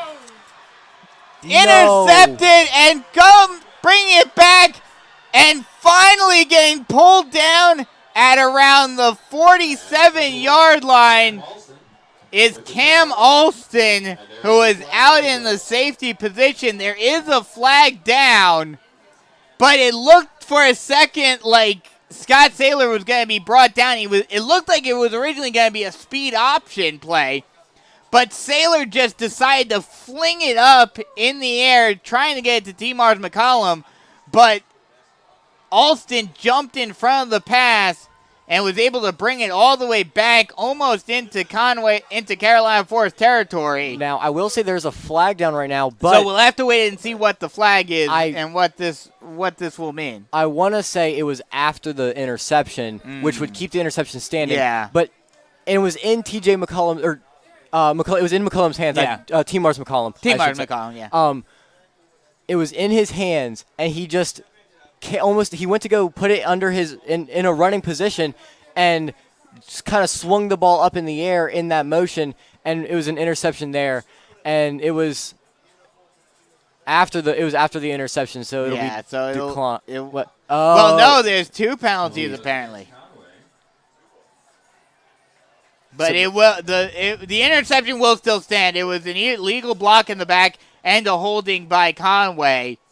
Panthers decided to accept the holding penalty, so that will push the Tigers back to the 15-yard line, or excuse me, the 25-yard line. But the Tigers still get the ball back, and now will look to rebound from their first 3 and out of the game. Trips near side, hands it off, bouncing it around the corner, getting a gap, and pushing his way close to the first down marker before being pushed out of bounds by a prowl of Panthers is Huggins. And just, I think the momentum has completely shifted in this game. It went from Carolina Forest being possible, if they get a touchdown there, which it looked like TJ McCullum or Tamars McCollum would have had a touchdown there. But then you go from that to an interception and Conway having the ball back, and the defense needing to make another stop there as a Conway player is down in the Carolina Forest sideline. But like you mentioned, that play after getting the 3 and out, the 4 and out, stopping them on 4th down, forcing the turnover, and being able to force the turnover, looking like you had the opportunity to drive down the field, make this a 2-possession game, and now after the interception, the momentum has swung right back to Conway. But the Panthers might have a little bit of help right now because the player that was down was Rodney Huggins, who, he's been the big man in terms of their running game in this game thus far. And like I've kind of pointed out before, their only big passing yards were on the 3 big plays. So as long as they stay back and are able to cover their man, I think if the running game slows down with the loss of the running back, I think that the defense can step up here and start to stop them a little bit quicker so that the offense has more time to score. So it will be 2nd and 4 from the 31-yard line. Shotgun set, 3 wide on the far side. Snap. Hands it off and trying to bounce his way through a hole, but only getting a gain of 1 is Alex Glover. That's number 20, Alex Glover on the carry, tackled by 65, Peyton Bridges. So that'll set up 3rd and 4. Brings up a 3rd and 1. Excuse me, 3rd and 1. And I'm at a loss for words again. Yeah. I felt like I was able to talk about some stuff there when the defense got the stop and we were able to swing momentum, and now it's just you can even feel it in the stands, student sections kind of lost their momentum. It's just all taken away. Now they can get it right back with the defensive stop right here. Trips near side. Shotgun set. Running back on the near side as well. The snap. A designed run for Granger. He gets the first down and more. Steps out of bounds at the 46-yard line. But it's enough for a Tiger first down. Excuse me, the 44-yard line. And just a design QB run the defense, I will give them credit. They've been able to stop that design QB run most of the night, and it was on a 3rd and 1. You kind of almost assume that's a hard play to make. Stop. And it's kind of one of those things where at least you force them out of bounds to stop the clock, even though it is the 3rd quarter. It is one of those things where you need to kind of conserve clock already. Shotgun set, 3 wide on the far side. Actually, pistol set. The snap. Fake handoff, screen pass, out and caught and getting taken down after a gain of almost 10. We'll see where they spot the ball. But that was Aiden Brantley who made the catch. And they're going to spot him a yard short, it looks like. It'll be 2nd and 1. So it will be 2nd and 1 for the Tigers, as they are now in Panther territory on the Panther 49-yard line. And now all they're doing is just running clock down, trying to choose some clock here. even now though they're it is not. the third quarter. Yeah, now they're not. Now they're just making sure to run out the clock. 3 wide on the near side, pistol set. Snap, hands it off, and trying to bounce it around the corner, getting past one man, but only able to get a gain of a couple is Alex Glover. But it looked for a second there like the Panthers were going to be able to contain him and hold him for a loss. And he was able to recognize that the Panthers were there and was able to bounce it to the other side for a good gain and was enabled and get a first down there. So it will be enough for another Tiger first down. So 1st and 10, ball on the 45-yard line of Carolina Forest. Shotgun set, 2 wide, pistol set, 2 wide on either side. The snap, 2-step drop, long pass to a wide open Carlton Terry, and he gets pushed out of bounds at the 20-yard line. A 25-yard catch for Carlton Terry, and that's another Conway first down. I think I've said that a time or two. The big play passing game for Conway, especially in this drive, they haven't really had a lot in the big play running game. Yeah. They've had a lot of 3-4 yard gains in the run game, but the big plays have come from the passing game. And we talked about it during the pregame that Carlton Terry was going to be the main focal point. Has that offer from Campbell. Shotgun set, 3 wide on the far side. And whistles are blown on the snap. Looks like it's going to be a false start.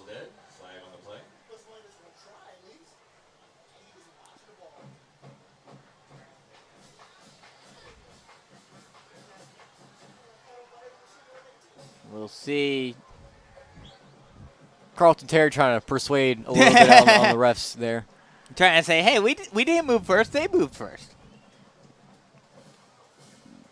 We'll see what the call is, but I think it is going to be a false start. And there's still a big discussion here between the referee and officials, trying to figure out what the call is. Was it an errant whistle? I'd say. Now comes the ref towards, and it's a timeout was called on. No, oh, no. Delay of game. Delay of game. Okay. Now that we got that figured out. It's hard to see the play clock from our vantage point when you're looking at the field during the play. So didn't see the play clock going down. And usually I'm on top of the play clock there, but not a little off on that one. But so this is so now it sets up 1st and a mile for Carolina or for Conway, and it's just going to be. It'll be interesting to see if Carolina Forest can get off the field with this break that they have gotten, because they need to get off the field, and it's just like they haven't been able to. But they need to on this possession, and they need to get the ball back to the offense as soon as possible. And now the referee is talking to head coach Carlton Terry over on the sideline for Conway. Not sure what they're discussing, but maybe has something to do with the play clock. I'm not sure. I'm really confused, honestly, with this. Like, I got the delay game. I was good until that, and then the coach is arguing the delay.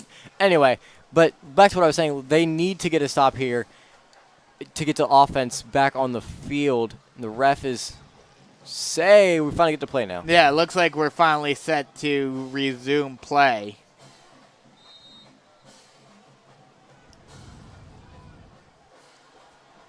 Shotgun set, pistol set, 2 wide on either side.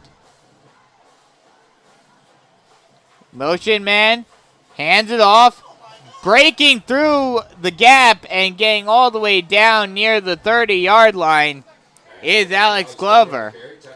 And just there were 3 people in the area at the point of contact, and no one was able to bring him down.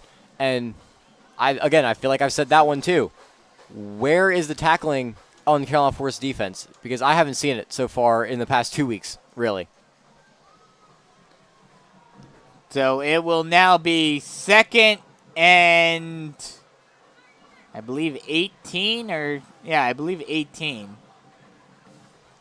Shotgun pistol set, 2 wide on the near side. Snap.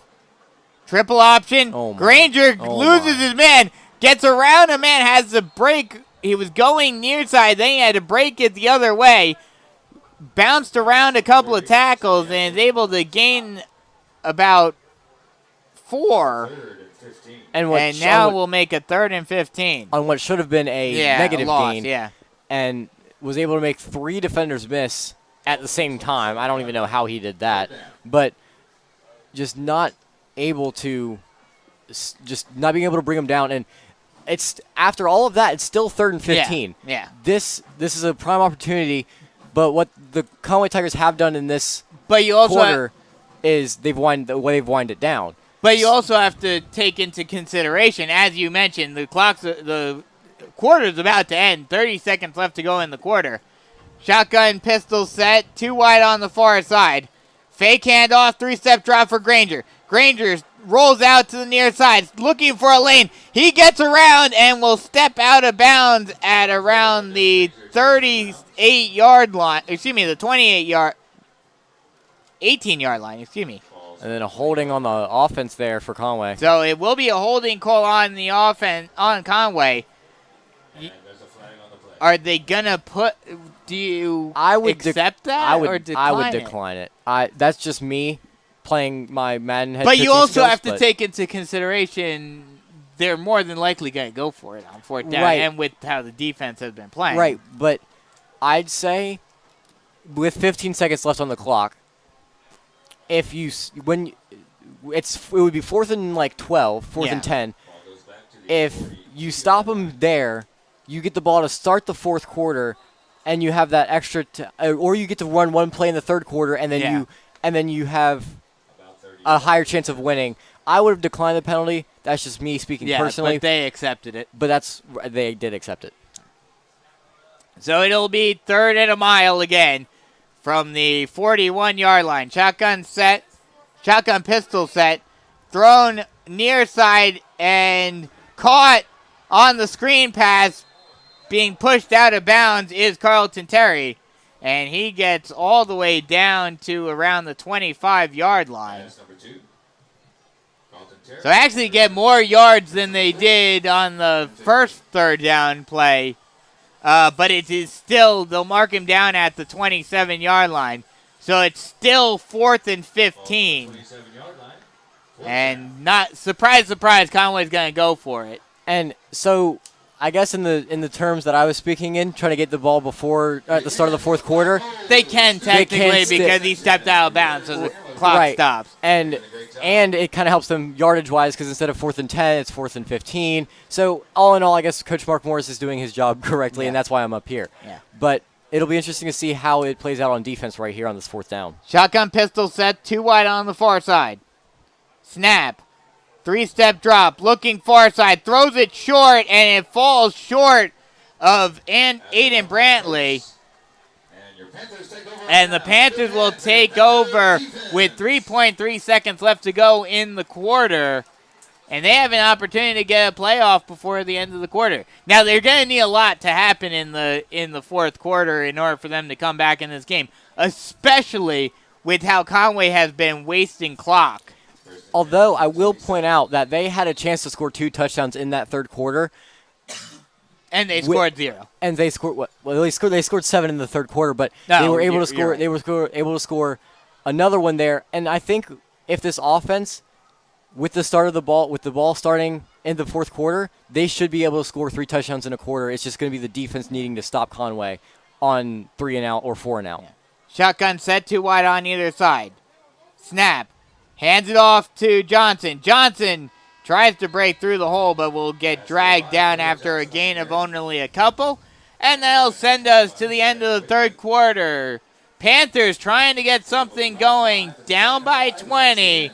27-7. Panthers trailing Conway as we head to the final quarter here on the Carolina Forest Panther Football Network. Switching is easy. We do it all the time. We switch on the lights. We switch TV channels. Some of us switch partners while square dancing. Well, that's a stretch. But what's not a stretch is how you can switch and save with State Farm. In fact, State Farm agent Tony McAfee, right here in Carolina Forest, can switch you over so you can start saving today. Tony and his team are ready to welcome you to the State Farm neighborhood. With Tony McAfee, it's easy to switch and save. Just give him a call. When you want the real deal, like a good neighbor, State Farm is there. We head to the fourth and final quarter in this game, in a game that a lot of people expected to be closer, but Panthers down by 19. That was weird. Somehow the score went up to 27 for a second and then went back down to 26. It was 26-7. I thought that was the right score. And I think with how much time there is left and how, like you mentioned, Conway has been chewing time off the clock, I think you take a shot here. I think you've seen Tumars McCollum beat his man already. You've seen how he can get behind the defense. Now, if he makes that catch for the touchdown, this is an entirely different ball game. Absolutely. And if Luke Janik had been able to score that touchdown earlier. Right. And so I think you take a deep shot here to conserve clock and score even quicker so that you can have more time later on. Shotgun set, 2 wide and the H-back on the near side. They hand it off to Johnson, and Johnson will get stuffed at the line. Number 5, Khalil Johnson. And that was not what I was thinking was going to happen. Now, obviously they need to score first, but if, let's say they score here. Now, obviously they need to get through this third down first. But do you potentially go for an onside kick this early in the fourth quarter? I think it depends on how much time is left. We have to get through this drive first, and then I'll let you know at the end of the drive. Shotgun set, 2 wide on either side. Snap, 1-step drop for Saylor, throws it far side, and it is caught. Out of bounds. Oh, no, they're going to say he was out of bounds. Caught it right at the first down marker, but stepped out of bounds, and it was called incomplete. This is a big fourth down right here. So it is now 4th and 5 for the Panthers. Shotgun set, 3 wide on the near side. Snap, 3-step drop. Saylor looking far side, caught. First down and more for McCollum, and he gets pushed out of bounds at around the 36-yard line. That is a big first down. They're going to actually mark him at the 39-yard line, but a big catch and gain actually that was Nathan Schusler who made the catch. And that was just a good comeback route right there, and he was able to spin out of a tackle and get down for a huge gain there, and that was a big play on 4th down right there. Shotgun set, 3 wide on the near side. Low snap, screen pass, caught. Trying to break some tackles, but getting taken down at around the 29-yard line is Anthony Aponte. And that was another one of those hitch routes that we saw in the last play, and then Anthony Aponte able to get it in the middle of the field and cut it up the middle for a decent gain. Right at it's second and very short. Yes, a gain of 9 for Aponte, second and short. They'll hand it off to Johnson. Johnson will maybe just get enough for the first down. I don't know how they wouldn't mark it. We'll see where they mark it. Yeah, they're calling it. Oh, wow. That's a rough spot. I thought he got a lot further than that. They're going to call him just short. So, shotgun set, 3 wide on the near side again. Snap, 1-step drop. Thought about going. Now lost it in the air, and it's intercepted. No. It's dropped. Looked like for a second that number 5, Jamarius Woodbury, was going to be able to come up with it again and make another huge interception for Conway. But he dropped it, and now that will bring up 4th and inches for the Panthers, and obviously you have to go for it here.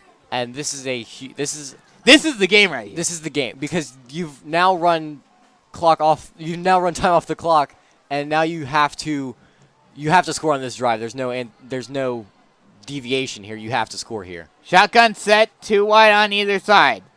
Sailor takes the snap. Speed option. He'll take it himself. He got the first down, and he gets taken down at around the 24-yard line. So the Panthers get a first down, keep the drive alive. But like you mentioned, the clock is ticking, and they really need to get things going. Now, granted, with the first down, the clock stops, so that will help. Shotgun set, 2 wide on either side.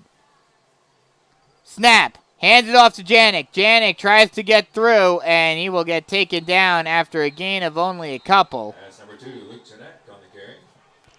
And I don't think inside handoffs are what we need in this position. I understand trying to pound the ball, and that's kind of Mark Morse's style. But at some point, you have to just start throwing the ball and get it. Like, Tamars McCollum and Anthony Aponte and Nate Schuessler are all available and are able to catch the ball and go for big gains and to get a touchdown from right here. And like we've talked about in the past, Scott Saylor, a much better passing quarterback, as now he will go 3-step drop, throws it up the middle, and this time it's intercepted once again. And maybe that's why Mark Morris has not been throwing it all that much today, as Samaj Whittington makes the interception, and that will just about do it for Carolina Forest tonight. And you can just about write this story. And with Scotty's, he has 3 interceptions today. One of them you can not blame on him. No. That was a good pass on the Tamars McCollum interception. But the other 2 were thrown almost directly to the player. And I mean, part of it has been that the defensive line for Conway has been getting into the backfield almost instantaneously tonight. Shotgun set, 2 wide on either side. They'll hand it off, and a big stop by the Panthers on Huggins for a loss of 1, but a little too late again. That was number 22. Seems to be the case for the Panthers. They once they're in, dead time, the defense suddenly comes alive. And I don't think this isn't second stringers, so I can't really say that. But with the Sumter and the Fort Dorchester game, it was second stringers at the end of the game. But I do agree with what you're saying. They weren't really attacking until very much later. Shotgun set, pistol set, 2 wide on either side. Throws it far side, but they'll say it was incomplete. Going for Carlton Terry, and that will bring up 3rd and 4. And still down 3 scores here. Even if you get a stop here, it really is not gonna. With how much time is left, it's not gonna matter. With 8:30 left to go in the game. But I do like to see the defense get a stop on this drive. And, I mean, overall in the second half, Carolina Forest defense hasn't allowed any points. Yeah, they've been better in the second half, but just the first half is what killed them. Not to mention the fact that the offense hasn't been able to get much of anything going today. Shotgun pistol set, 3 wide on the near side. Snap. 3-step drop, getting some pressure, having to scramble out of Granger. Granger tries to get around the corner on the far side and gets pushed out of bounds hard on the sideline after he went out of bounds. He got a gain of maybe 1 on that, and it'll be 4th and 8. And Conway's just going to punt this ball away. No need to go for it here. Just like you said, the offense has just not been what we expected. No. And it hasn't been for the last couple of weeks. And ever since the Fort Dorchester game. Right. And it's just, like even in the New Hanover game where they scored 28, they weren't as explosive as you would think they would be. So coming in to punt is Connor Todd. And he will punch it away. Almost got blocked, but he's able to get it off. And they'll just let it bounce, and there is a flag on the play. It's going to be roughing the punter. I think it's behind the Yeah. play. It might be roughing the punter. Yep, person Yep. called roughing the punter. So Wait. would that give them a first down? No, wait. They just gave it to chop block. It was a chop block. Oh, it was a chop chop block. block. Okay. It was a chop block on Conway. So it looks like the Panthers are going to accept the penalty. No, they're going to decline. Oh, okay. Coach Mark Morris just gave the signal to decline. Mostly because the punt went maybe 15 yards. It didn't go very far at and all. it went off the side of his foot. So, I mean, too little, too late for the outcome of the game. But I like how the defense played in the second half. Maybe Conway's a little bit more conservative with their play calling because they were up by 26.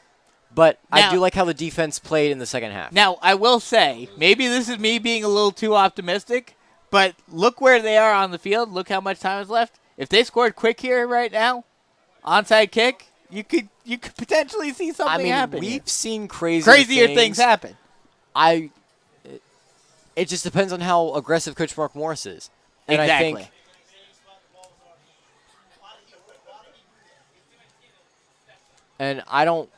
I think Coach Mark Morris senses the kind of urgency now, and I think he has to start throwing it. So it will be 1st and 10 ball on the 30-yard on Conway's 30 for the Panthers. Shotgun set 2 wide on either side. Saylor gets the snap. They'll hand it off to Johnson. Johnson tries to break through the hole, but only gets a gain of a couple. Gets a gain of 4. So it'll be a 2nd and 6. Takes the ball down to the 25-yard line. And 2nd and 5. And I guess he's not doing that. I don't understand why. I don't really understand. And it's kind of frustrating because, Scotty has thrown 3 interceptions today, but it's not like he doesn't have the ability to throw the deep ball. Now he does go 3-step drop, throws it deep into the end zone, but a little bit too far, trying to go for Nathan Schusler. And I like that throw better because he overthrew that one. He didn't underthrow it and back into the field of play. That's one of those, you hear the expression, either the receiver gets it or nobody gets it. Yeah, exactly. I do like that throw there by Scotty Saylor, even though it was an incompletion. Yeah, better to throw the ball away than, completely away than try to make a throw. Shotgun set 2 wide on either side again on 3rd down. Speed option. Pitches it out to Johnson. Johnson got a lane. He could get the first down. He'll get the first down and more. Bringing it down to the 10-yard line. And the Panthers have it now on the 10 at 1st and goal for Carolina Forest. And the clock stops, but with the first down, yeah. But you need to still go. Score you now. need to score net. Yeah. Shotgun set 2 wide on either side. Saylor takes the snap. Hands it off to Johnson again. He bounces it inside. He will get a gain of maybe 3. And I don't understand why they're running. it. I don't understand. Yes, Khalil Johnson is a very good running back. For being only a sophomore, he is a very good running back. But I don't understand why he's still running the ball with the clock running just at 7 minutes right now. Shotgun set, 2 wide on either side. Snap to Saylor. Again, fake handoff, and Saylor gets crushed and fumbles the ball. No indication on the pileup who has it. We'll wait to see as the pileup gets sorted out, and it looks like Conway has the ball. No signal yet. And it looks like Carolina Forest retained possession. And Carolina Forest does retain possession, but Scott should have handed the ball off right there because Khalil Johnson had a wide open lane. I think he would have scored on that one. And honestly, I think both lanes were open. He just tried to make a move, and he lost the football there. So third and 4. Apparently, it's not officially goal. Shotgun set, 2 wide on the far side. They'll hand it off to Johnson. Johnson will try to get in. He'll get stood up at the 1-yard line. And it's not even going to be enough for the first down. It's going to be 4th and inches from the 2-yard line. Again, and the clock keeps on running. Just a little over 6 minutes left to go in the game. I don't know, but some of the spots in this game have been a little weird to me. Like, it looked like he got all the way to the goal line, and then they said no. He just went back. Shotgun set, 2 wide on either side. Snap. Hands it off to John. Oh, no. Scott keeps it himself on the read option, and he takes it into the end zone himself for the touchdown to cut the deficit down to 13. And the extra point could cut it down to 12. And now you have to I asked you before if they scored in the beginning of the quarter, if you would go for the onside kick. Now I feel like you have to. There's no way you can't. Especially with how the defense is. The extra point is up and good. So that's the one upside. If the Panthers can keep the offensive momentum, the extra points could be the deciding factor. They need to score quickly. Yes. If they get the onside kick, they need to score quickly. And if they score within a minute, there's 6 minutes left on the clock in the fourth quarter.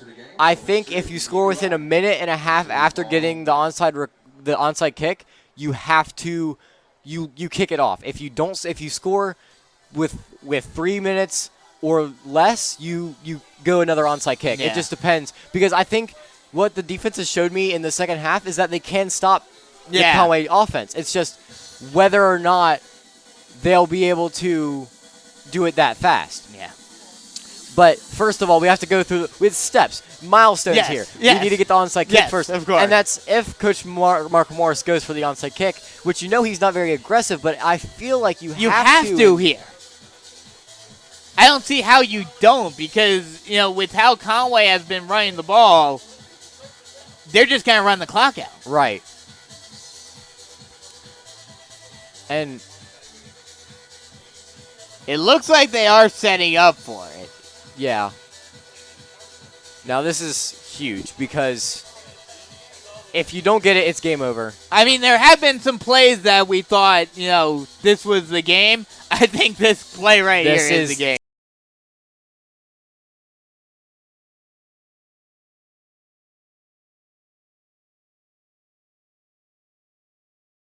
Is the moment. It's a high one, but it's caught by a Conway receiver, and barring something crazy happening with 6 minutes left to go, I think this one's just about over.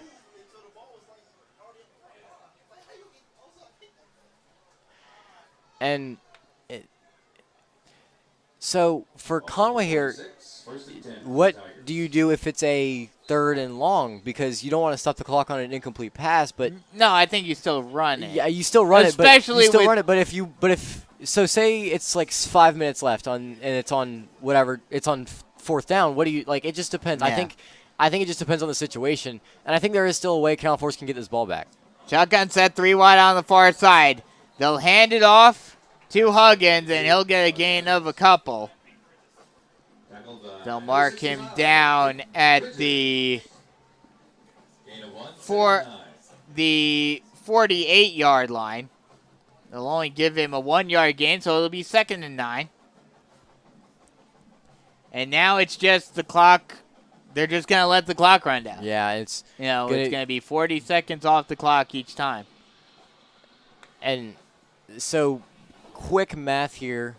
I'll do the quick math after this down, just depending on how long the play lasts or whatever. They should get the ball. They will get the ball back if they get a 3 and out. Shotgun or pistol set, 3 wide on the far side.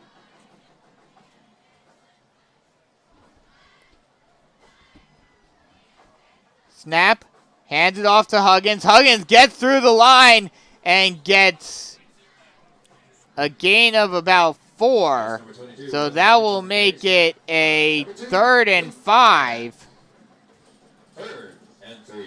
So assuming they punt, if the Cal Force defense gets a stop, assuming they punt, they'll get it right back with about 4 minutes right at. So only a minute running off the clock, assuming Coach Mark Morris takes a timeout. Yeah. So right around 3 minutes and 20 or 3 minutes and 20 seconds they'll get the ball back with. So it's 3rd and 3, ball on the 46-yard line. Shotgun set, or pistol set, 3 wide on the far side.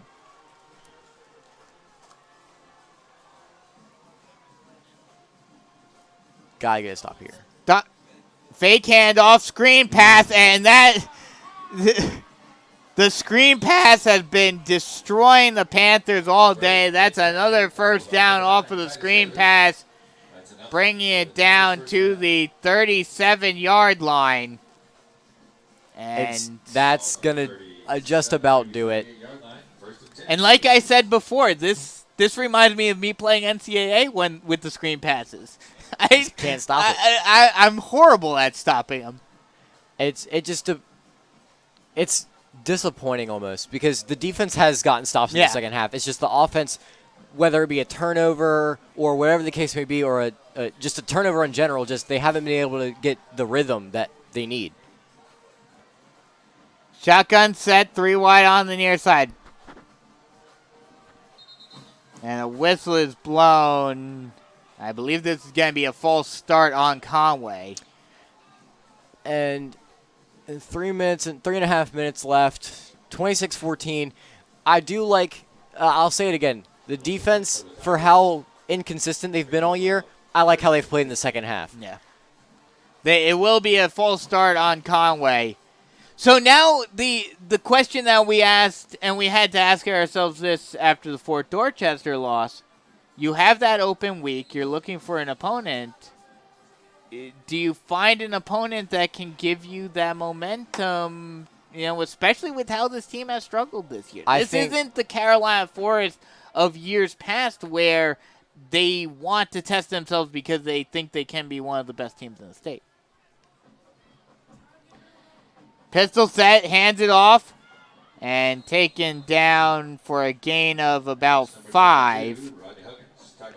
Yeah, I was gonna let the play go before I answered that one, but I think what you do here is you find anyone that you can possibly play and you play them. Well, yeah, because, of course. No, well, it doesn't matter. I don't think it matters who they are because you need to have a game after this one because you like the momentum the defense gave you at the end of this game in the second half, but you need the offense to. We haven't seen a complete Carolina Panthers game since. Yeah. Not Carolina Forest Panthers game since the West Brunswick game, and even the defense they let up 41 points in that game. So that's the most complete game we've seen, but it wasn't even that much of a complete game. Yeah. I mean, I think the most complete game was probably the New Hanover game, but even then the offense was on the field was for a more long time. methodical. Oh. A low snap gets under Granger's legs and picked up and taken all the way down the field. Finally stepping out of bounds is Huggins. After the low snap, Huggins, who was in the pistol set right behind Granger, picks it up, gets around the edge, and takes it for a gain of 7. If there was a play that summarized Carolina Forest defense, that's what it would be. He started that from the 50. And he got all the way back to the 34.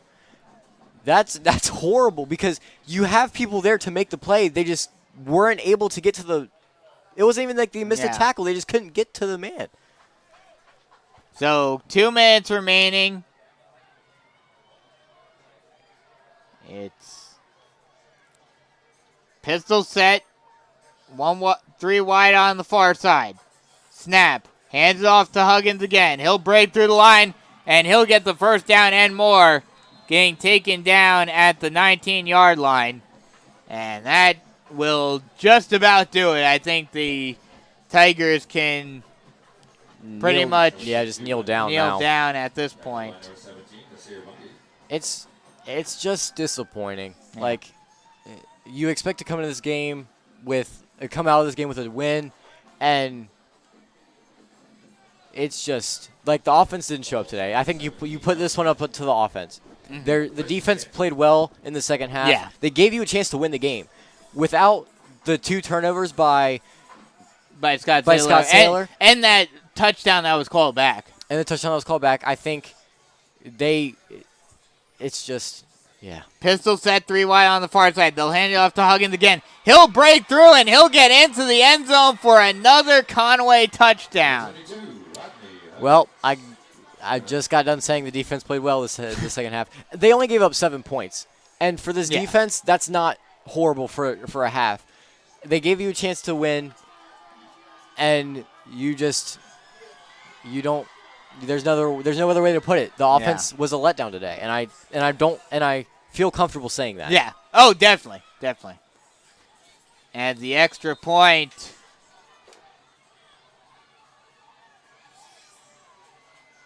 The high snap. The ball is put down, and it is missed, I believe. Or no, they will say it went through, actually. So it is now 33-14 with a minute 23 left to go in the game. I just don't. I don't know what to say. Yeah. Because kind of like the Sumter game, you get a big play. In the Sumter game, it was the Anthony Aponte touchdown. In this game, it was the turnover on downs for the defense at the start of the half. And then what happens after that? A turnover that kills your momentum, which sends the momentum the other way. And I think the one thing that the Carolina Force defense needs to do, if they could combine the two halves together, it would be to take from the first half the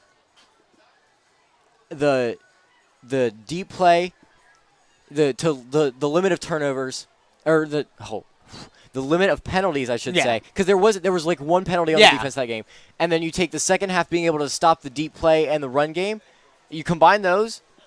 You're looking good. You're looking at a good defense. Yeah. And in the second half, the Panthers outscored the Tigers. It was just too little, too late almost because of turnovers for Scotty Saylor.